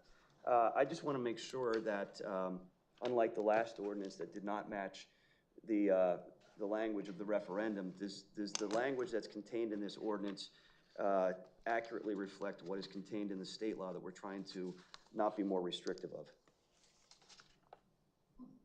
Can I get an answer to that, to the solicitor? Will he answer that question? If you read it, it does, No, I don't have the state law in front of me, so that's why I'm asking. You do, it's the fifth whereas. right there. Okay, well, that's what it says. It's not a, It is, it's a quotation. okay. 52 Is that PA an code. my question is, Section am I 111.9. speaking? I know you like to mutter all the time and talk to yourself. Well- Sometimes you answer yourself. She's out of word. I'm not asking you Don't to answer interrupt. me. I'm Don't not interrupt. talking to you, I'm talking to the I didn't solicitor. recognize you, Laura. I recognized Would Jason. you control her, And please, you're not Priscilla? running the meeting either. I would like the president to get control. Let's allow me to finish speaking. My question is, You don't does think I'm that running the meeting. language reflect what's there? I understand you put quotation marks around it. I'm asking, is that accurate to what is contained in 52 PA Code 111.9? I believe it does. Okay, you believe? All right. I guess we'll rely upon that. Laura's ever said she doesn't Thank think you I- for answering a question that I presented to the solicitor. That's I see that you're making progress. That's very, very forthcoming. Funniest thing Laura ever said, she doesn't think I run the meetings. Are you finished, Jason? I'm done now. Thank you for asking. No, I have nothing besides what Laura said. Very funny. Thank you, Laura. Okay, I have nothing. Victoria? Nothing. Laura? No. Okay, so after council discussion, we have public comment. Would there be anyone in the audience that wishes to speak on this? Okay, seeing none. Oh, you want to speak? I don't do sign language. What was the conflict, the actual conflict? Was it the hours? I heard that, and the reason is because I get peddlers at my house, and I wonder whether they should be there or not. So I didn't even realize we had a peddling law. But tell me a little bit about what did we have for hours, and what are you proposing to match the state with hour per hour? The proposed matching is 9 a.m. to 7 p.m. during the 6 months from October to March, and then 9 a.m. to 8 a.m. from April to September, meaning there's later hours in the summertime. 8 p.m. Oh, I'm sorry, thank you, 8 p.m. It was one of those, okay. So, Chairman, is it possible we could have on some of these things, just a little brief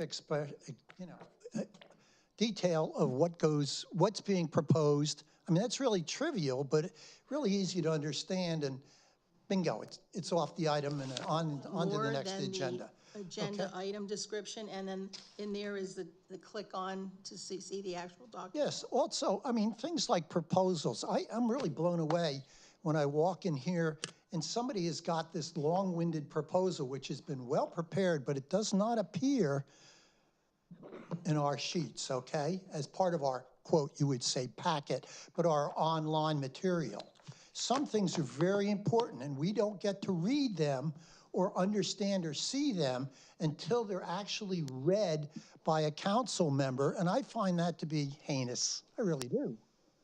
Because I'm interested in what goes on, and if I don't understand, I can't understand it, like this agenda, because I get it 6 hours before the meeting, yeah, that just says I've just wasted a lot of time and so have a lot of other people who don't even show up here. So, yes, was that a yes answer? I guess this agenda was published on Friday with this item in it. Right. but not the minute details of it that would be helpful to the public to understand. Yes? Well, I don't put the agenda together. The manager would put the agenda together. I understand that. You put it together with the manager. The manager consults you also. So is it possible to put that in there, or don't you, should I be talking to our interim manager? Well, we'll work on that, right? We can do that. Okay, so we'll have an answer perhaps on some of these? Just a little more. I mean, it only takes a little bit of typing. Right. Thank you. And she's lying about that. She clearly puts the agenda together with our former manager, Mark Hudson. The right-to-know email showed that she was clearly directing him what to put on the agenda for all the meetings in January, February, and the first one in March at least. I think, well, we got the January and February emails anyway from the right-to-know. I don't think we have the March ones yet, but Not yet. sure the same thing. So she's lying when she says she doesn't set the agenda. That's unfortunate if that's true. It is true. We have the emails to show. Very true. Okay. Okay, so where are we? I guess if no one in the audience wishes to speak, we have roll call. Mr. Carucci, Yes. Ms. Ray, Yes. Ms. DeLeon, Yes. Mr. Bononis. I would just point out before I vote to the public that there is a do not solicit list that you can get on. If you don't want people knocking on your door, the township has that, and you can get that on the township website. So by voting yes for this does not necessarily mean that I endorse door-to-door solicitation, but I will vote yes because we need to comply with state law. Ms. Optoff Cordero. Yes. Motion passes 5-0. Okay, next we have Town Hall Park Tot Lot Edition. The township applied for a $50,000 grant and was awarded $20,000. Council will discuss the quotes received. Well, we're going to discuss the quotes, not council. That would be me. That I'm would be sorry, you. that would be me. If you remember, last year, we applied for a grant through the state local share and the Keystone Grant to pay for the improvements to the tot lot at the, closer to the softball field, which is, work is beginning. We're going to be scheduling with the contractor soon.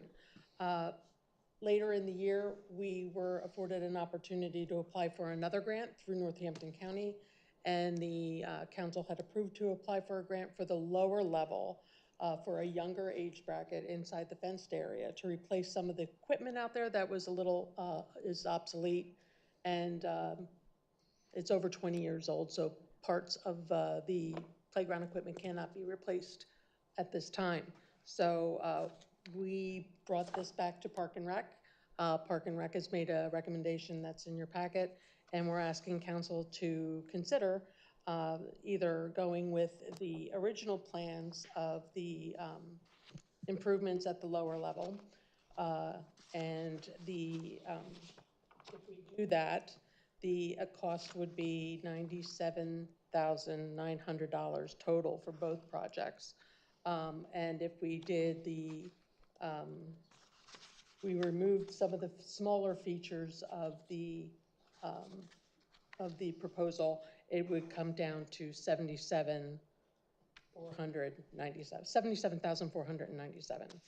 And that can even be reduced by $18,000 depending on whether or not we need to buy additional rubber mulch for those projects. So at this point, we're asking council's consideration as to which direction they would like to go. Now, So what does council wish? well, hold on, I need a point of clarification. The numbers you gave were 77,000 and 97,000. That In my was- packet, it's 78,796. Yes, one is 78,000 is the quote, and 99,199. Okay. I'm sorry, the amounts that I were giving you was for the rehabilitation of both parks. All right. I apologize for that. Well, I think it's a good project. I think our parks should be much better than they are. I'm for the full amount. I support this. I would like to, point out when, we're doing this baseball field and it's going to be great. And people were like, some of the people who opposed that were like, well, not everybody plays baseball, so we shouldn't be spending money on it. Or not everybody plays pickleball, we shouldn't be spending money on the pickleball course. Well, here we have tots. Tots don't even pay taxes yet. their parents do. And we're gonna spend $100,000, hopefully, on a nice park for them, because they deserve it. And it just shows that not everybody's gonna use everything we spend money on in our parks. But that doesn't mean we can't have great parks that have a lot of different things for a lot of different people of different ages. And, you know, I know we have a lot of whiners on Parks and Rec right now, and some of them on this council. And I just wanted to point out their hypocrisy of, well, I'm sure they're going to vote for this, as they should. I hope they vote for it. They should. So I'll make a motion for the $99,199 to be approved by council tonight for the full tot park and all the great things that come with it. Who says I don't run these meetings? And I would also like to add that the ADA equipment's gonna stay. Okay, I'm glad they're second that, Jay? supporting disabilities for the ADA. Good. Second. I just have a question. Second. Second, thank you. Who says we don't run these? With respect to the grant money, we talked about, like, initial cost of 50,000 and then the grant of 20, I think. You said 20, but then we were talking about a cost of 70 and 90. So, can you clarify, out of the 99,000, which is the current motion on the floor, how much of that is granted? We received a grant for this addition to the Town Hall Park. We've received a grant for $20,000. And the total cost for this? For this would be $79,199. 79. Okay, so where do we get the 99? The 99 was the original quote. But it's with So all. we're gonna get, Okay. we're gonna pay. I follow. We're gonna pay the So contractor the total 99. that we're paying, Will township is actually, paying is the net result will be $79,199. The township is paying 99, because we're taking the $20,000 grant, if we're turning that over, and then we're taking 78,000 or whatever out of Park capital fund. park capital money. So the township is paying 99, they're not paying 78. We get a grant, but we still have to use that grant money. Two different The things. grant was to the township, not to the contractor of the park. Basic stuff. Okay, Victoria, you went, Tom, you were talking. Jason, did you want to say something? Yeah, I'm going to reserve my comments until after the public speaks, if they speak at all. Well, it's not in our procedure, but. Well, I'm going to do that. I recognize you, Jason, for doing that. Amazing. Whatever. Laura?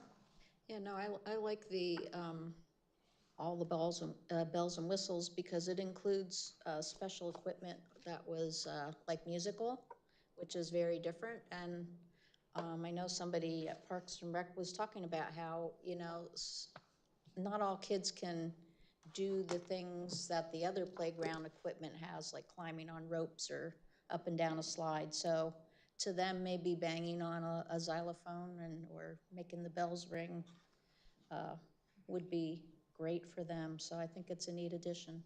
The junior members on council asked about how they felt about tax dollars being used for this tot park, like they were the baseball field. They weren't? No? Mr. Holland didn't show up? Didn't show up tonight either?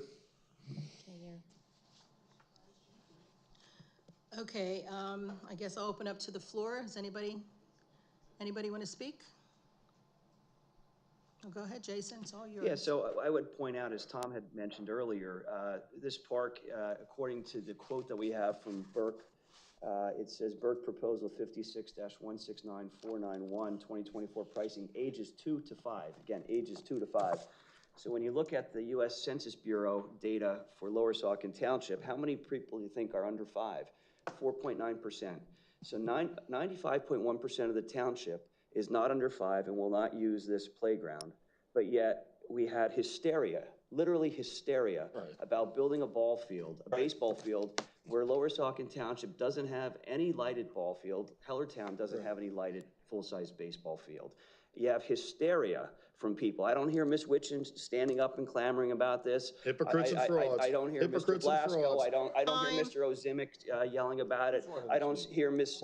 Pitchell-McGovern yelling about it, but they're here. I don't hear Jerry Hollum here. I don't see Jerry Hollum standing here at the podium complaining about this. I don't see him saying, you know, what about the tax dollars being spent for this?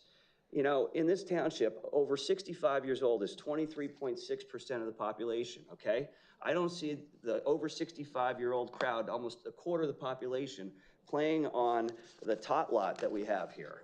And the township has, excuse me, I'm speaking. The township, disabled people in the township are 10.1% of our population. Priscilla helps that number out. Disabled people, so 89.9% of the population is able-bodied and could potentially use this, but even 10% can't use it. And I'm not disparaging disabled people because they can't use a park. What I'm doing is I'm disparaging the fools that will stand here and yell about building a baseball field that kids are excited to use. A kid is at a Parks and Rec meeting and is asked about, what do you think about a baseball field? And he gets criticized because he should be commenting about the use of tax dollars when all the kid wants to do, him and his friends, want to just play baseball, okay? Just like 2-year-olds and 3-year-olds and 4-year-olds and 5-year-olds want to use a playground. Right. They want to use a playground, and they're going to be provided with a playground. But the hypocrites on this council and the hypocrites out there in the public are going to stand up here like a bunch of jackasses and yell about something that's decent for the community. But yet they're dead silent on something like this when it's going to benefit 2 to 5-year-olds. It's designed and built for 2 to 5-year-olds, and that's great that 2 to 5-year-old toddlers got a place to go and play on playgrounds. I'm not against that at all. What I'm against are the fools that we have in this council that'll waste our time. Okay, and there's a big Am I difference. talking? There's a big Hello? difference. Hello? Am I talking here? Would you shut up your colleague? How do you like Would it? you shut up your Laura, colleague? I didn't recognize you. I didn't Shut recognize up your you. colleague.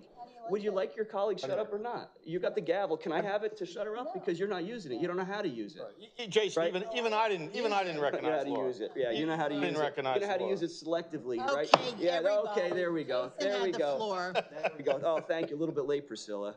It just proves there's more hypocrisy. Hypocrisy about the baseball field, hypocrisy about running the meeting, hypocrisy about who gets to speak. It's a clown show. You know, some people say there's 3 Stooges, Mo, Larry, and Curly. Well, there's a lot more. There's a lot more. There's Shemp, there's Curly Joe, there's Joe Besser, and a lot of other people that are out there. I'm not talking to you, sir. I'm not talking to you. So don't yell out at me. All right, let's go. Are you have more to say on this agenda? Yeah, I'd like to know, where's Lynn Hill? Lynn Hill was the Inspector General on all things related to the baseball field and hypercritical of it. Where's our controller on this? Shouldn't she be jumping up and down, holding her breath over this like she was before with hysteria? Right. Come on. She showed up at one meeting. Clowns. Jason asked her 3 Clowns. questions. Jason asked her 3 questions, and she's been hiding ever since. Yeah. Okay, so There we Victoria, go. did you go? I lost you. I'm ready for roll call, I think. Laura, did you want to say something else? Well, I'll just point out, there's a big difference between a $3.5 million thing for a ball field versus $99,000. That's a big money gap there, so So now it's about not the money. hypocrisy. It's about the money now. It's not about who's going to use it. Before it was about who's going to use it. Now it's about the money. Okay. There's a very small Keep moving the population. goalposts. Okay, you're talking over me. Yeah, be real quick with it on me. Be real quick. Yeah, with it. right. There you go. Only time is it. Boom, boom. There we go. Okay, I guess we're ready for the roll call. Ms. Ray, Yes. Ms. DeLeon, Yes. Mr. Benonis, Oh, yeah. Ms. Optoff Cordero, I say yes, and I reiterate that we have $100,000 approximately spending on a population from 2 to 5, which would seem relatively appropriate considering what we're looking at here. It's a lot different than $3.5 million that requires more additional maintenance and doesn't even include the cost of Hanover's review. Thank you. Mr. Carucci. We have plenty of money for good parks. We got a landfill for the next 25 years that's going to give us money under host municipal inspection agreement.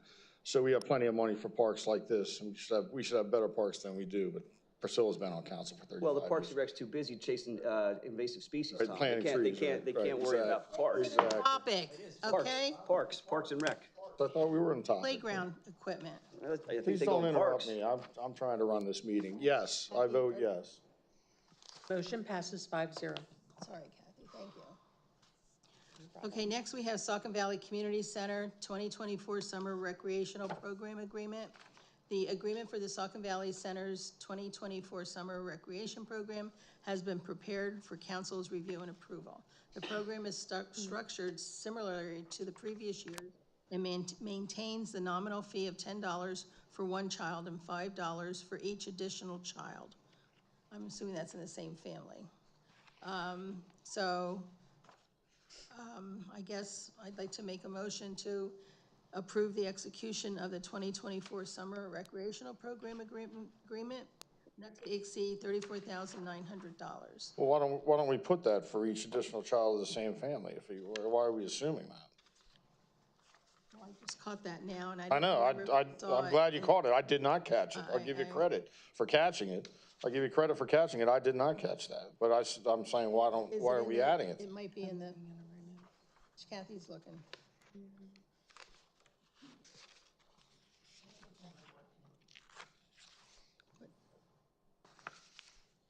We can add that. Now, what, the sum of 34,900, that's an increase over last year? I believe it is a slight increase only because they're, Costs, the cost of hiring. right. No, Staff. I'm for spending more. You don't recall off the top of your head, it's all right. But it's more than last year. 34,900. Yeah, I don't remember what it was last year. It was fine, costs go. So, Costs are gone. did you find it in the draft thing? It is noted in section 14, we can add the language per family. Okay, so I'll amend my motion to include that language. Per household? Yeah, why don't you do per household? Okay. Because, some kids might, different parents, but live in the same household. Okay. So why don't we do $5 for each additional child of the same household? Okay, so my motion was amended. Is there a second? A second. Okay, so Jason? Yeah, the only question I have, and I'm not suggesting that council should direct the Saucon Valley Community Center how to administer their program, but as I recall last year, there were requests that were made to this council by Donna Louder specifically because of Steel City's lack of proximity to where the summer programs take place, the summer recreation program taking place over here at Town Hall Park generally, that it had an effect to not have kids from Steel City there. So I just want to make sure that there's going to be, or if we know, or if we could inquire about programming. Is that accurate? One of the sites is Steel City. One of the sites is Steel City. I'm asking for clarification on that. I believe last year we paid less because the Steel City program wasn't Up and running. Got it. Okay. We will try to do more community outreach and maybe speak with Mrs. Louder to try to get more activity. Yeah, I just want to make sure that Steel City is, folks at Steel City, regardless of their feelings towards me, some of them, that they are going to have the summer recreation program again. Well, it's a long way for them to drive to Township Hall. So, it's a long way for them to drive to Township Hall. But was it every week? I thought there were only certain weeks it was at Steel City or. No, the program runs the same for each park. At both parks, okay. Simultaneously. There's three parks listed. Right. Town Hall, Southeastern, and Steel City. Right. Okay. But they didn't have the Steel City up and running last year. Last year, I believe the enrollment wasn't there. Okay. Okay, so they didn't have the participation. So the children that did enroll were asked to go to Southeastern. Okay. Are you finished, Tom? Yes. I support the program. Victoria? I think it's a wonderful program. Laura? Yeah, I'm in support of the program as well. Okay, so after council discussion, public comment, anyone out there like to speak? Okay, hearing none, may we have a roll call, please? Ms. DeLeon? Yes. Mr. Bononis? Yes. Ms. Optoff Cordero? Yes. Mr. Carochi? Yes. Yes. Motion passes 5-0. Okay, thank you, Kathy. Next, we have the approval of the March 6, 2024 council minutes. They're ready for council's review. I'll make a motion to approve. I have a point of clarification here. I don't understand this.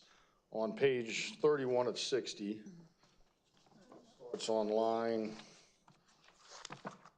15 or 14.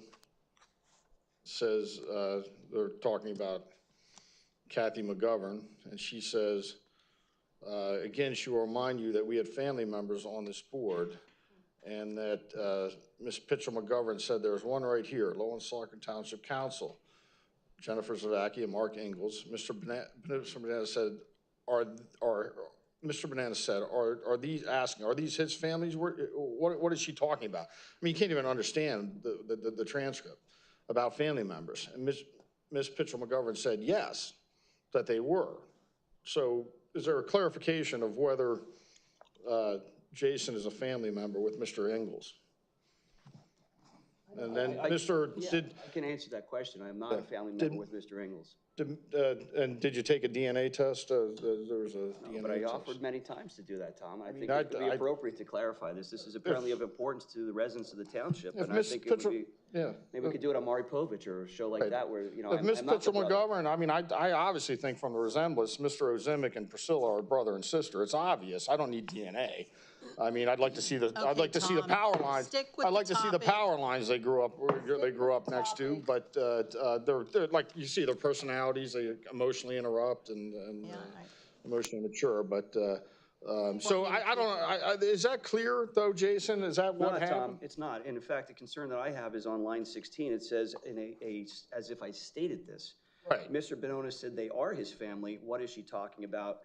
Comma, family members, period. Right. I never said they are my family. I questioned the allegation, the baseless, absurd allegation that they are my family. So at that point, I think the minutes need to be amended to reflect a question mark after that sentence, and certainly that I am not stating anything there that they are my family, but to the contrary, I'm questioning the basis for her preposterous comment. She's no longer here. She left the meeting. I guess maybe she knew we were going to bring this up, and maybe it's embarrassing to her to be called out for such an absurd thing. But I think I would ask if these minutes are going to be a motion to approve them, that it be amended to reflect at least at a minimum a question mark after that sentence that I talked about, because I clearly did not acknowledge that they're my family members. They're not. Right. And Ms. McGovern is completely wrong. I'm not comfortable with amending anything unless they're gonna review the tape, because we do have YouTube, and I think anybody who wants to amend the minutes can compare the typed up minutes to whatever's on YouTube, and if they need to be amended, that would be fine. If they don't need to be amended because of what was stated, then that's what it is. So that's what I'm comfortable with. Why can't we just ask? So just so that I'm clear, I'd transcriptions? like a point of clarification for Victoria. She was here, I think. I think she listens, maybe not. But she's suggesting that somehow this council should validate what she knows is a blatant misstatement by Ms. Pitchell McGovern. Is that what you're saying? I'm trying to understand. First, you're saying what you think that I know. I'm asking you a question. And what you're stating is what you think that what I know. And I don't think that you're able to say what I know and what I don't know, or what is true and what isn't true from my perspective. That's my perspective. I've stated that if you want to make an amendment to our minutes, the way to do it is to have them compared to what's ever on YouTube, because it's in there on YouTube World for everybody to see for all time, and it's easily done in an objective way that doesn't include additional language or misstatements, which sometimes happen here. All we're asking for the transcription is to listen again and see, one, if all of that is accurate, and if it is, fine. That's And not what then, the motion and then, motion was if to that add question mark, instead of a period there, I'd like to see that as well. Tom, would you? If you're saying you agree that we should do it via whatever's on YouTube. Tom, can I get clarification on your motion? Go back does she use YouTube or does she use the audio? I don't know what she uses, but Well, that's what, so how could you say I think she should use the YouTube, because that's not what his motion was, nothing to do with YouTube. I said they should compare it to YouTube, and we're talking. I'm saying you don't even know what she uses. I'm saying if she uses the audio, she can go back and listen to it. Exactly. There may be mistakes, but that's not YouTube, that's the audio. What are you talking about? Which Whoever's she? doing the transcription. Oh, okay, you didn't say that. I didn't know who she was. Well, who is our transcriptionist now? I don't know. I have no idea. Is it a he? I don't know. Pollock. Who? Diane. Oh, Diane still does. Oh, yeah, that's right. I forgot. So Diane's- we'll have Diane re-listen to that section. Right. And let us know what it is so that we can have it on the next agenda. Yes. And So I'd make a motion to table the minutes. So I'm trying to understand what your motion was, Tom, if I may. Okay, if I may speak.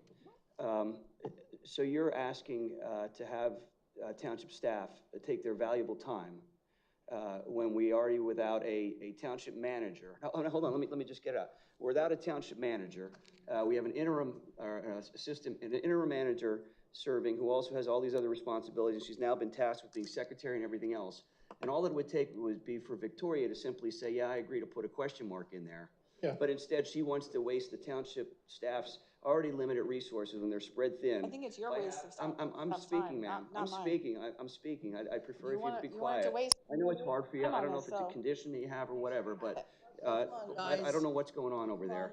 But let me just get my statement out. You'd prefer to have township staff waste their time in what clearly is understood as being not an affirmative statement by me. The minutes reflect what actually Am I was said, speaking? not what Am you I think they speaking? said or what I think they said. Speaking? all right, guys, come on, let's behave up here, please. I I'm the think, one interrupting. She is. And she's rocking away over there. I don't know what's going on. I mean, I think at a minimum, there needs to be a question mark there. And I would agree with the motion for that. It's obviously a question from Mr. Bananas. And why there's a period there was a question not. But if you want to table it The until. motion was to table. No, it wasn't. He made the motion. No, you made the initial motion. the I'm motion to trying to table, and understand I your initial seconded it. motion, and I'm seconding your Table. motion. You made the motion to table, Victoria's second, because you wanted to go back and re-listen to that section. No, your I want motion was to Diane make to the go amendment. back. Your motion was to change it right now, wasn't it? Minutes. It's obviously supposed to be a question mark there. You can either change it right now to a question mark. Was to make, and he made a motion. Question mark. No, he couldn't do that because the motion on the floor. Doesn't matter, I because misunderstood I would you. love I to, misunderstood doesn't you, matter. Tom, I'm We'll table sorry. it, because I'd love to get into this again. Yeah. We'll table it, we'll get into it again next meeting. Let's do it. Let's table I it started making a motion and then I was interrupted. by you. Victoria, right? No, How could I interrupt you? You're running this meeting. So right Let now, me count the ways. I thought you said I wasn't running. motion on the table is Figuring out we're to, tabling it. Is to table. okay, and it's been seconded. Okay, and it's been seconded. Is there any other council discussion before I open it up to the audience? Anybody in the audience like to speak? Well, go ahead, just don't keep shaking your head.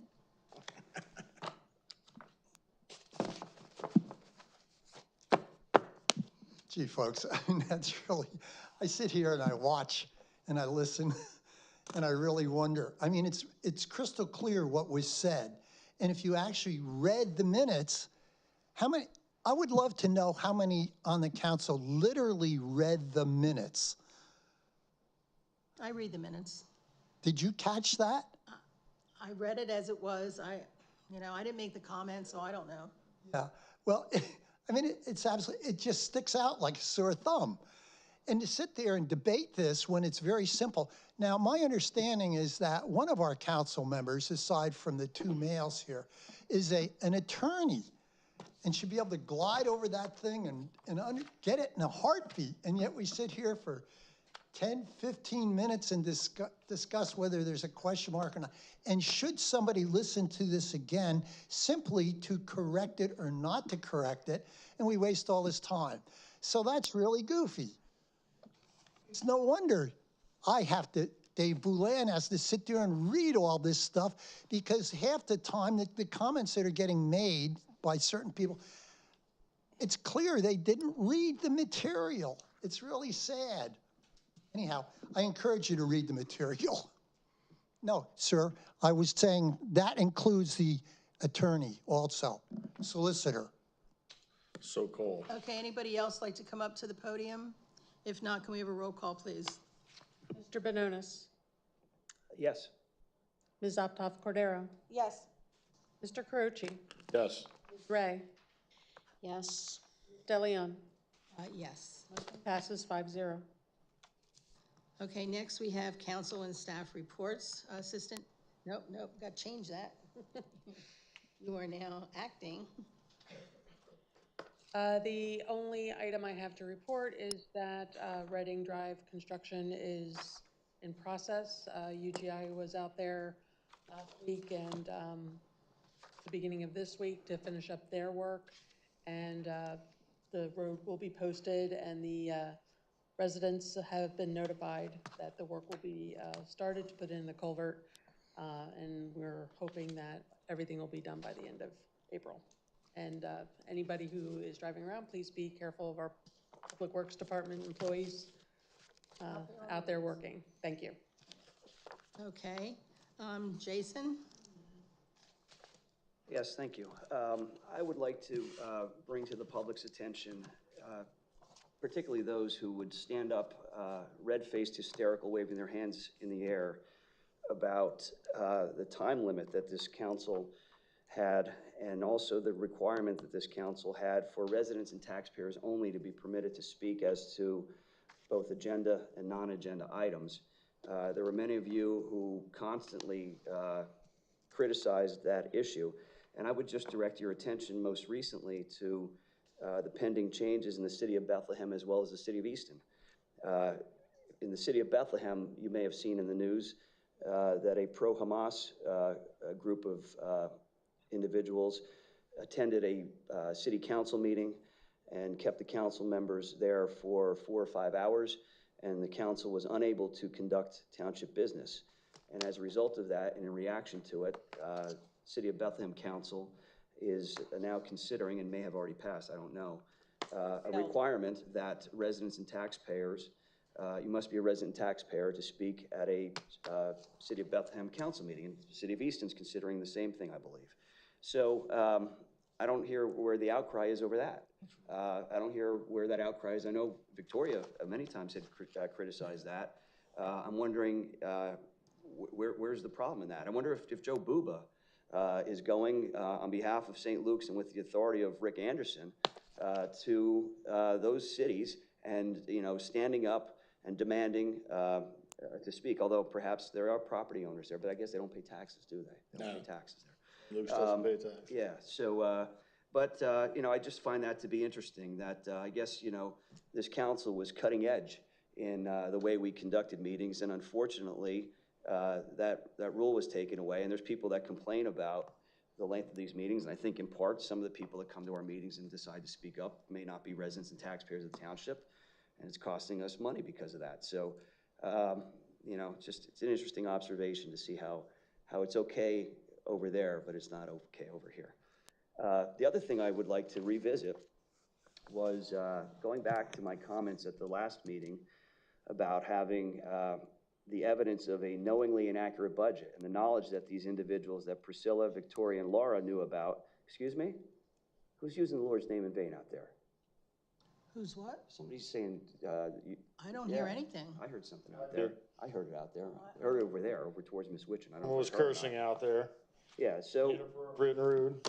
So, what I brought up at that time, and I was talking about the Hillary Clinton server in the closet, not a township server. So, on February 17th, 2024, Dave Willard, a former council member who was not reelected a while ago, sent to the 3 personal email addresses of Victoria Optoff, Cordero, Laura Ray, and Priscilla De Leon emails, and he deliberately sent those. He understands the requirements. I presume he understands the requirements of open records and sunshine, and he sent those 3 to their personal email addresses, quote, rather than your Lower Saucon Township emails, because I want to keep this message private. And he was recommending a spreadsheet showing taxes. He acknowledged that I, Jason Bononis, was correct to state that the budget was off by $620,000. And he concluded that with, quote, free advice from your informal, unpaid advisor, end quote. So they were getting free advice from a self-proclaimed advisor who was not only unelected, but also was expressly rejected by the township voters, having lost his election bid. Point of clarification, he was a donor also. Him and his wife were donors to their campaign. That's a very good point, Tom. And in fact, I believe their finance records show that that the Willards had donated over $1,000 to the campaign for these 3. And I believe that he also held an event at his home for them. I'm not positive of that. But, here it is. He's admitting and deliberately sending this to them in secret to circumvent the open records. And I pointed out at that meeting that only Victoria and Laura were the ones that came forward with that email, despite it being written to all three. And I'm not giving any credence to Victoria and Laura for being above board in that. Perhaps they just didn't have an opportunity to talk among themselves as to what they were turning over, not turning over. But I don't know that. I'm just speculating. But when I brought that up, I pointed out the fact that Priscilla did not turn over that email, and she said, I did. And I said, I don't remember seeing it. And of course, I was proven right. And she sends an email to, this is on on March 25th, 2024, to Carol Schneider here in the township offices. And she also copied Steve Gutsuzian on it, I believe, Stephen at sng-law.com, and also herself at some Priscilla DeLeon email. But she blacked out the email address that it came from, and it says the following. It was alleged at the March 2024 Township Council meeting that the right to know requester, Jason Benonis, did not receive a copy of an email from Dave Willard to me. I believe that I provided all the requested information for right to know requests 1820, 1831, and 1832 and forwarded them to Carol Schneider at the Township. After the March 2024 blank, I searched again and found that this email was in my, quote, draft folder and was not sent. I am sending now. See below, Priscilla. And she did, in fact, forward that email that I had pointed out she failed to forward to us. But raises a couple points for me. One is, it's not until Priscilla is confronted with written information that proves her to be unscrupulous in what she is doing. For example, if it was not for the right to know request with regard to the cell phone tower in Steel City, that we would not have known of the prior matter 20 years ago where she recused herself. And it wasn't until she was embarrassed into recusing herself from those proceedings so that at least she could maintain some air of credibility by being consistent in the way that she conducted herself in participating or not participating in that vote. And then we have the example here of the email that she didn't produce to us, to me, in response to the right to know request, in response to Pennsylvania law, in violation of Pennsylvania law, I would suggest, that she did not produce this until she was embarrassed and confronted with it. And perhaps she didn't want us to know about the secret counseling that she was getting from her campaign donor, Dave Willard, behind the scenes and in violation of, or at least seemingly designed to circumvent the opportunity to be found and disclosed in response to a right to know request. So that's what we're dealing with here, folks. We're dealing with that, and who knows what else is being hidden on the secret server in the bedroom closet. But more right to know requests will come, and we'll see what they turn over. And if there's going to be a pattern of suppressing and hiding information, I don't think that's going to look very good if and when an appeal is needed to be taken to the Office of Open Records or even the Court of Common Pleas or beyond. Thank you. And I think that's all I have. Things that you Thank you, pointed out as Jason. being illegal, I'm surprised Thank you you, didn't file an Jason. appeal already. Thank you, Jason. Where's your appeal? Thank you, Jason. Thank you, Jason. I recognize myself. Are you finished? I am, yes, I said thank you, I'm done. Yeah, so, I recognize myself. You might wonder, we might actually get out of here by 9:15, so you're welcome for running your meeting. Thanks, so Tom. Appreciate that. I get us out of here by 9:15. She runs an inefficient meeting. When I run the meeting, we get out of here by 9:15. All right. Again, our solicitor will speak, I guess, after us, and again, will not tell us who he met with at Hellertown regarding anything, just who he met with.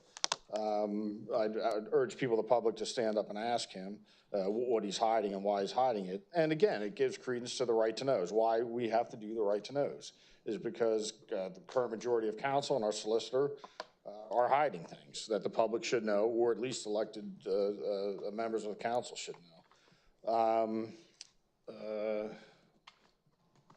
Other than that, I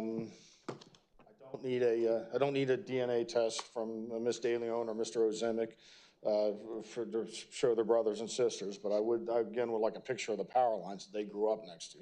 I need that explanation. So if I can get that for the next meeting, that would be great.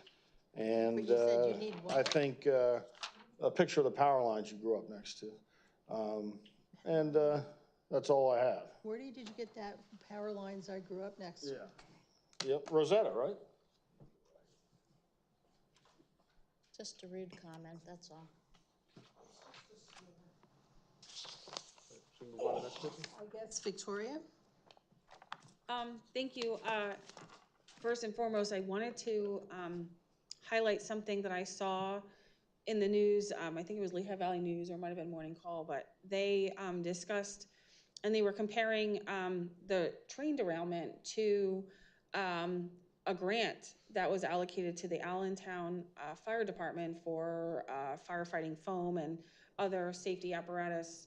And so they were, at least the news was insinuating that perhaps Allentown received the money because of the train derailment.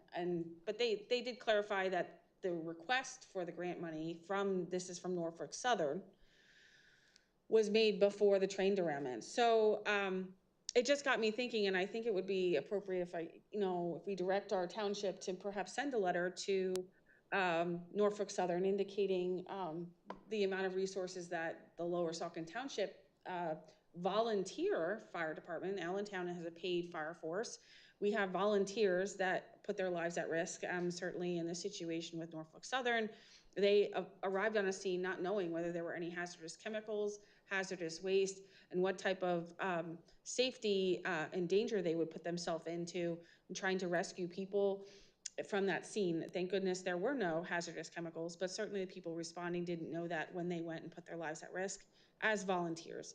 So I would like to direct our township to send a letter to Norfolk Southern, providing them with information on Lower Saucon Fire Rescue. They can coordinate that with Ty Johnson and other members of our Lower Saucon Fire Rescue about the information for our response to that incident. But I think Norfolk Southern should realize that in this particular instance, it was volunteers that were the first responders here, first and foremost. And any amount of money that Norfolk Southern can provide our volunteer force in helping to keep Lower Saucon residents safe would be greatly appreciated.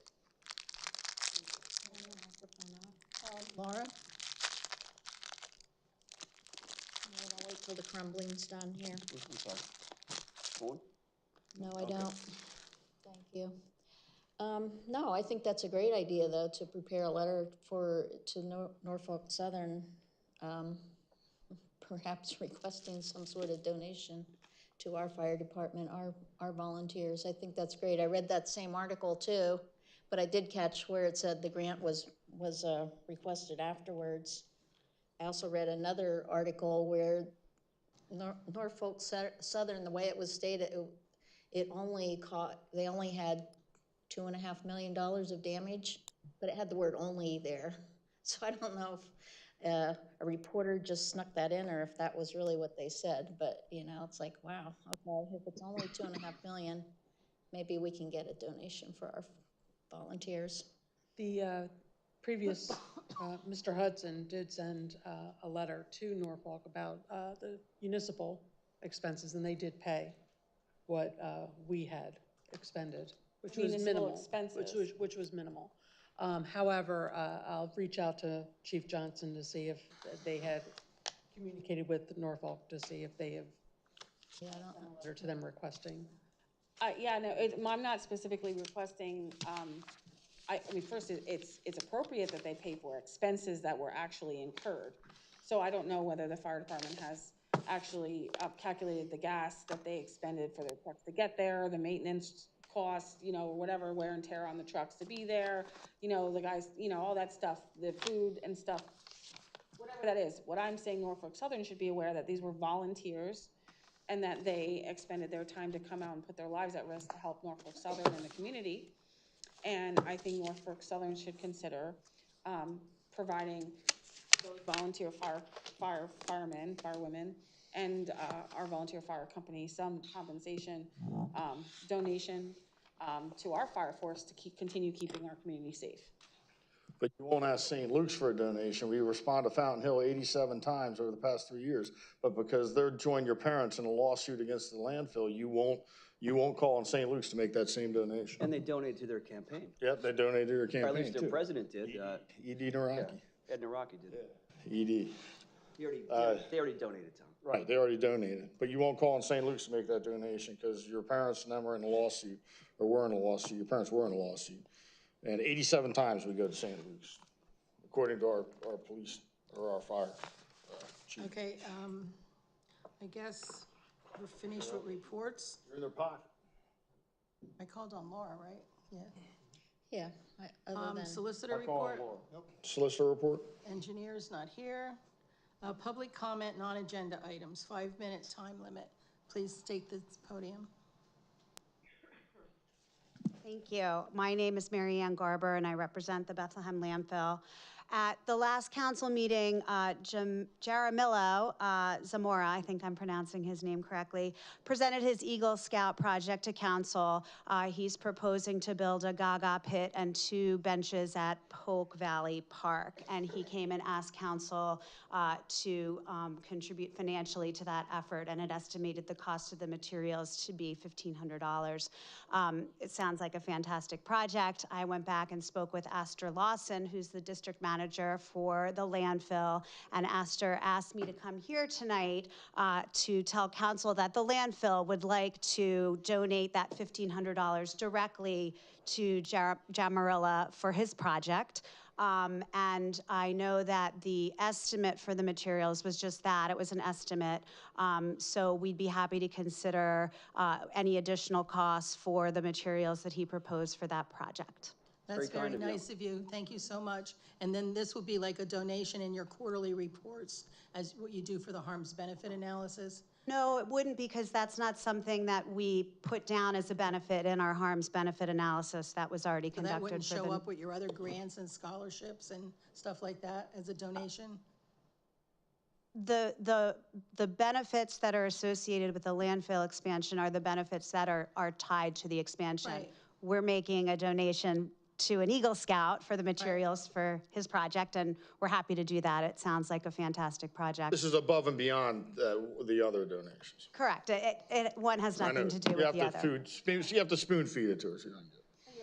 I'm sorry, so you will or will not be listing this donation on your DEP report for benefits to the community?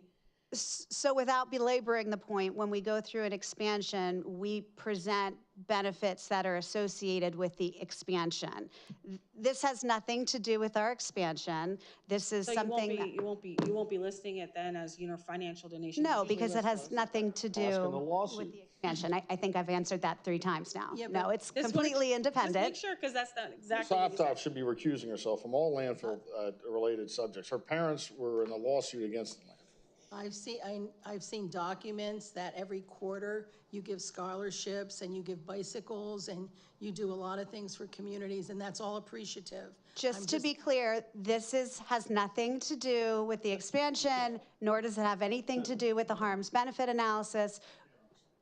We're making a contribution to an individual person as an Eagle Scout because we think it's a great project. May I make a suggestion? Would you like to donate to the ball Rather than field? deal with the fools here, contact the Eagle Scout himself directly and just tell him that you're gonna give him the money, because clearly it's lost on the people that are here. We'd be happy to do You've said that. 4 times how it's being treated, that you're just making a donation, a benevolent donation to help out this Eagle Scout and to also help provide an added resource in one of our parks. They don't understand this. So don't even waste your time and breath. And Ms. Optoff has a clear conflict. Her parents own property out there, and they're part of a lawsuit. She shouldn't be speaking at all. Clear conflict. Just for the record, I would agree with that, but we're not asking council to take any action, which is why I'm not raising any kind of conflict issue. I'm happy to coordinate with Kathy if you want to communicate with Jamarillo and let him know that we're happy to make that direct donation. I would really appreciate that. We'll Thank get you. you connected. That's it, but I appreciate the kindness and the generosity here, and I think many in the public do as well, so thank you for that. Thank you. Okay, anybody else in the audience? Dave first. Dave, go first. Go first. I gotta go. I don't know. I want to hear what you have to say. Oh. Very, very important. First off, I think that's wonderful. I don't know how somebody could misconstrue that offer. I have to agree. I don't know, maybe Bell Laboratories does something to you when you really, really work with super smart people. If you don't catch up, you're long gone. The bottom line is, I have a couple of questions here. I remember hearing that the EAC was going to look into this clear cutting problem where they stripped half of the side of the hill And it was supposedly, well, PA's law, and we couldn't do anything. Gee, that's funny because I looked into our statutes, okay, here at Lower Saucon, and there's a whole raft of things that you must follow. And I was going to get some kind of report, and it was a little early on, and EAC was redoing itself, but I believe Laura Ray was going to come back with those kinds of answers. What they did, what they found, who went out there, and actually I think one of the people who showed all of the clear cutting is now a member of the EAC. I haven't heard a peep about that. Somehow denuding on the whole side of the hill, having all that stuff run down into the Lehigh, famous Lehigh. By the way, did anybody notice how much rain we got? Hey, it must have been a big release today from our sewage friends. Of course, that doesn't do anything to help the river. It doesn't. Neither here nor there, but that's not on the agenda. Here's what should have been on the agenda, and that's Hal. And I did hear something said about Hal. And by the way, I'm still hot about Hal because I go back and I look at the ruling by the judge who said Hal has to turn over all of those records or they're going to be found in contempt, which then he turned around and ruled they were in contempt, okay? Can't find it here.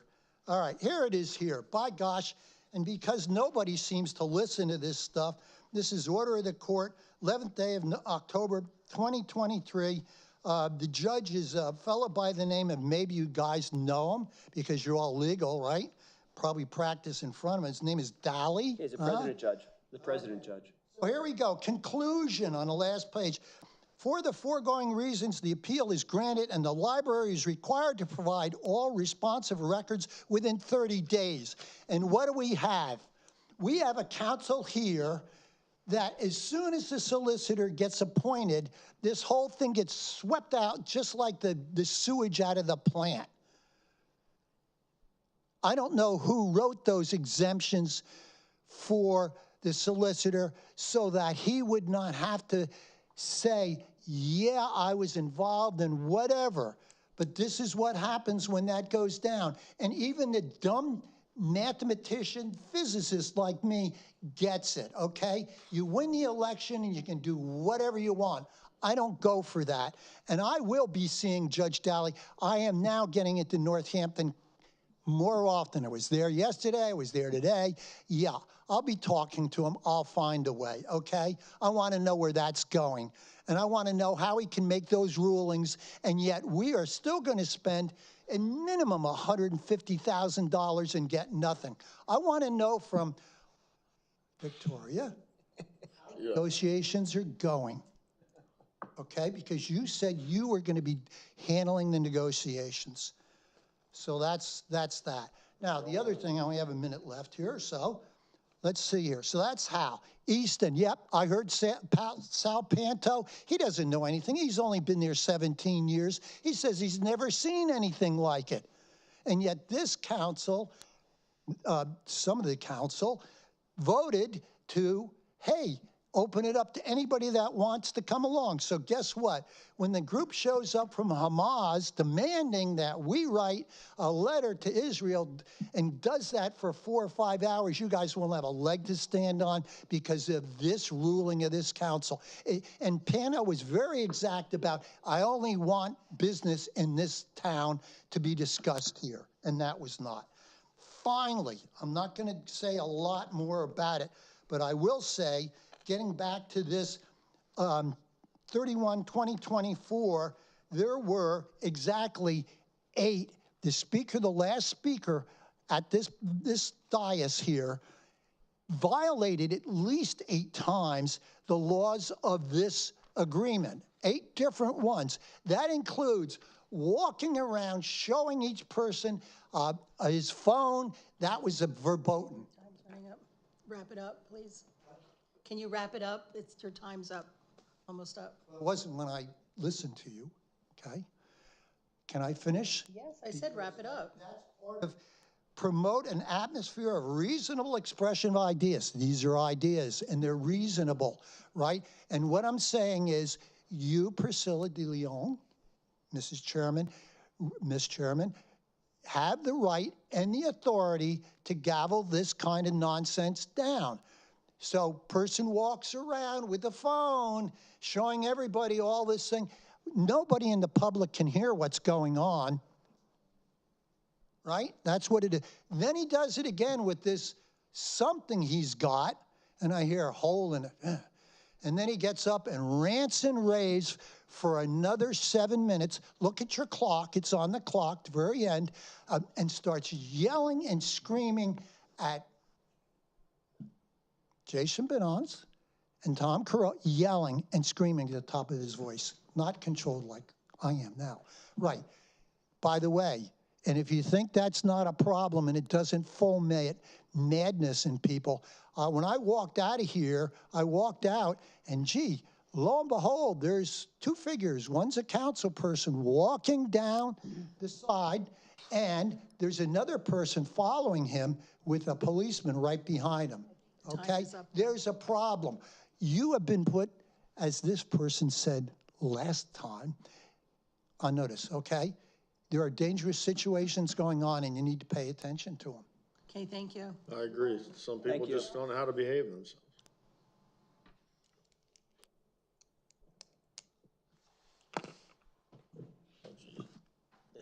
Andrea Witchen.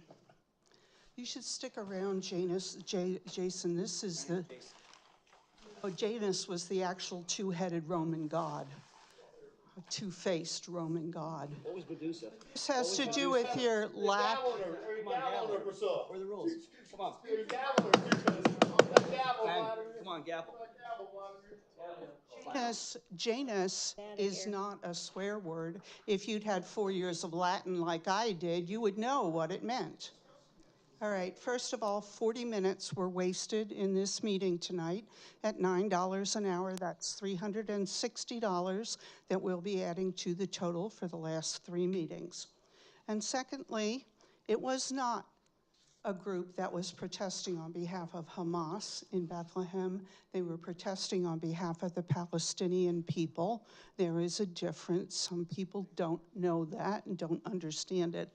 And third, it's getting really tedious to have to correct Benonis's math, but 4.9% of 11,000 people in this township comes out who are under the age of 5 or between 2 and 5, divided into the roughly $100,000 that we have set aside for the tot lot, comes to a cost of $186 per user. The baseball field rounded down to $3 million and divided by the 600 users that the baseball management people told us were the actual people who would be using that diamond, comes out to an average of $5,000 per user as far as the cost is concerned. $186 for a bunch of 5-year-olds is a far different number than $5,000 per user for the baseball field. But we already know that Mr. Benonis obviously skipped the economics part of his law training. So I just wanted to make that clear. And I wanted it on the record because what he was saying was actually incorrect and deliberately misleading. Thank you.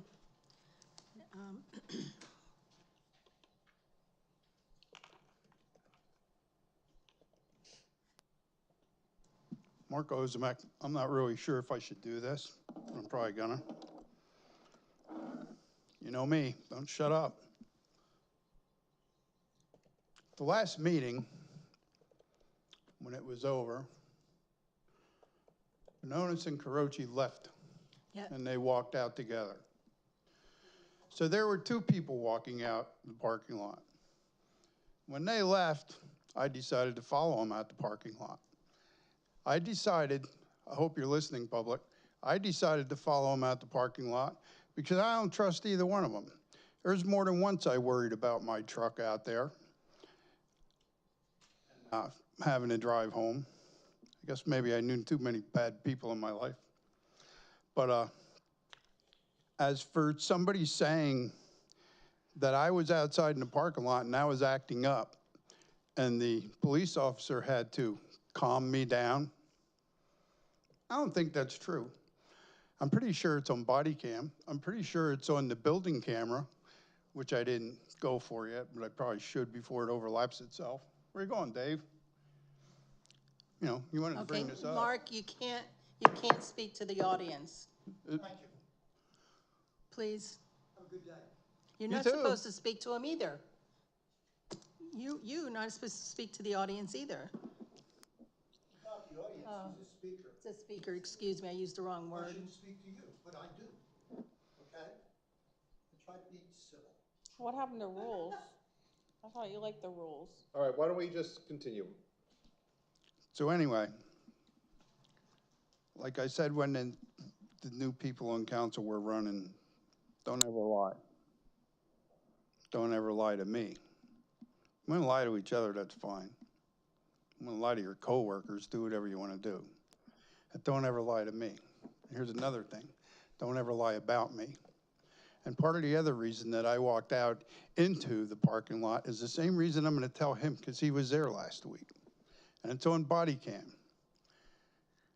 So the reason I walked out is because some of the township paperwork has a place in there for you to fill in the suspect, criminal activist, whatever you want to call them, when you file charges against somebody, has a place on there for a description of their vehicle and a license plate number, particularly what I went out for, if you're interested. Because my mission for him lying to me is to put him in jail. Bononis committed a felony, a misdemeanor, testifying under oath and signing the paper with Chief Warrant. Do I got anything recorded or on video? No, to be my word against Do you really want to be theirs. saying this publicly? But, hey, I said it on Facebook, I said it here. And as far as his wife and kids on my Facebook page, no, they're not on my profile. But I did share a picture of them because she has it on hers and it is public information. And what I put on there was the fact that, does anybody know this woman? Because somebody should inform her that she should come talk to me about what her husband is doing to me. Okay. All right, Mark, I don't think this is appropriate for now. Yeah, I know, I'm too personal. But I don't bull people. Thank you. One quick comment. Bob McKellen, Lower Saucon Township resident.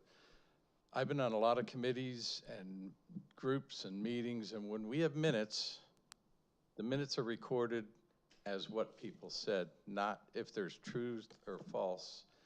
As far as mathematics go in the past, there's been a lot of untruths. Whatever is said in the meeting, even some of the stuff that was said tonight about power lines and derogatory things are all going to be in the minutes, but the minutes are the minutes. And if just because somebody says something wrong doesn't mean it has to be amended. That's all I got to say. Okay, thank you. My name's Joanne Kramer. I've lived in Lower Saucon Township for over 30 years. I've never come to township meetings until this last year. And I want to tell you that I'm very disappointed in the behavior of the two who have since left. There's a code of conduct that we've put together for us as people in the audience, but there doesn't seem to be a code of conduct for those on the council, specifically the two that have left.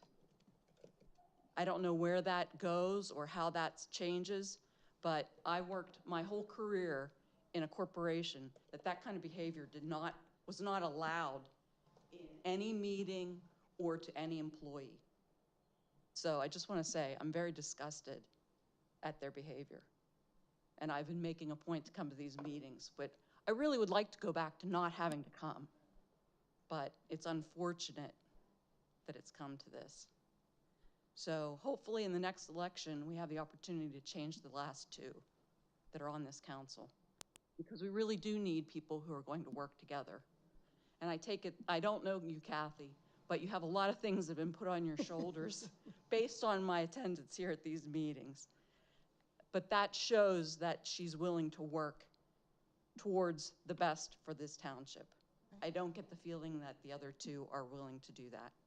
And it's a very bad situation when we have students who are seeing behavior that doesn't show any respect to anyone else speaking at these meetings. The name calling, I didn't even know who Susie was when he was speaking, but I assume that was directed towards the attorney. I don't know. But those names, the name calling is ridiculous. So, never come to meetings till this last year. I've never spoken in a meeting, but based on what I've seen in the last 6 or 8 meetings that I've been to, very disappointing. They need to grow up. Thank you. I'd like the record to reflect at 9:05, Mr. Bononis and Mr. Carochi left the meeting. And with that, I want to make one comment before we adjourn, and I would like to apologize to our residents for the blatant disrespect of our residents and disregard of the code of conduct passed by this council. Gaveling does not help. And you know, it's a mockery. So we're here, we're trying to do our best, and we appreciate your confidence in us. And if anybody wants to. Well, the code does apply to all of us as well. They just do not follow rules, and they're elected officials, so in their mind, that means they can do anything in any way they want. And it's so inappropriate and unprofessional. And our junior council members, this is not how government is supposed to work. Really, okay? Because I ran many meetings and I never had to deal with this. And so just remember that. What you see, you're not going to do. So. 170 days until the next election. Right. So with that, I'd like a motion for an adjournment. I'll make a motion. I'll second that, and I'll just add to what you said before. I think it's important for the public to see that despite the attempts to delay our meetings, to bring them to 2 o'clock in the morning, to interrupt and to prevent people from moving business forward, that at least the majority of council is sitting here and we are getting our business done and we are working for the residents. I thank you all for your support and continued support, and we'll continue to work for you. Keep on keeping on, girls. But I do second the motion to adjourn. Okay, all in favor? Aye. Aye. Thank you, everybody. Thank you, Kathy. Thank you. I'm gonna end it now. And then these are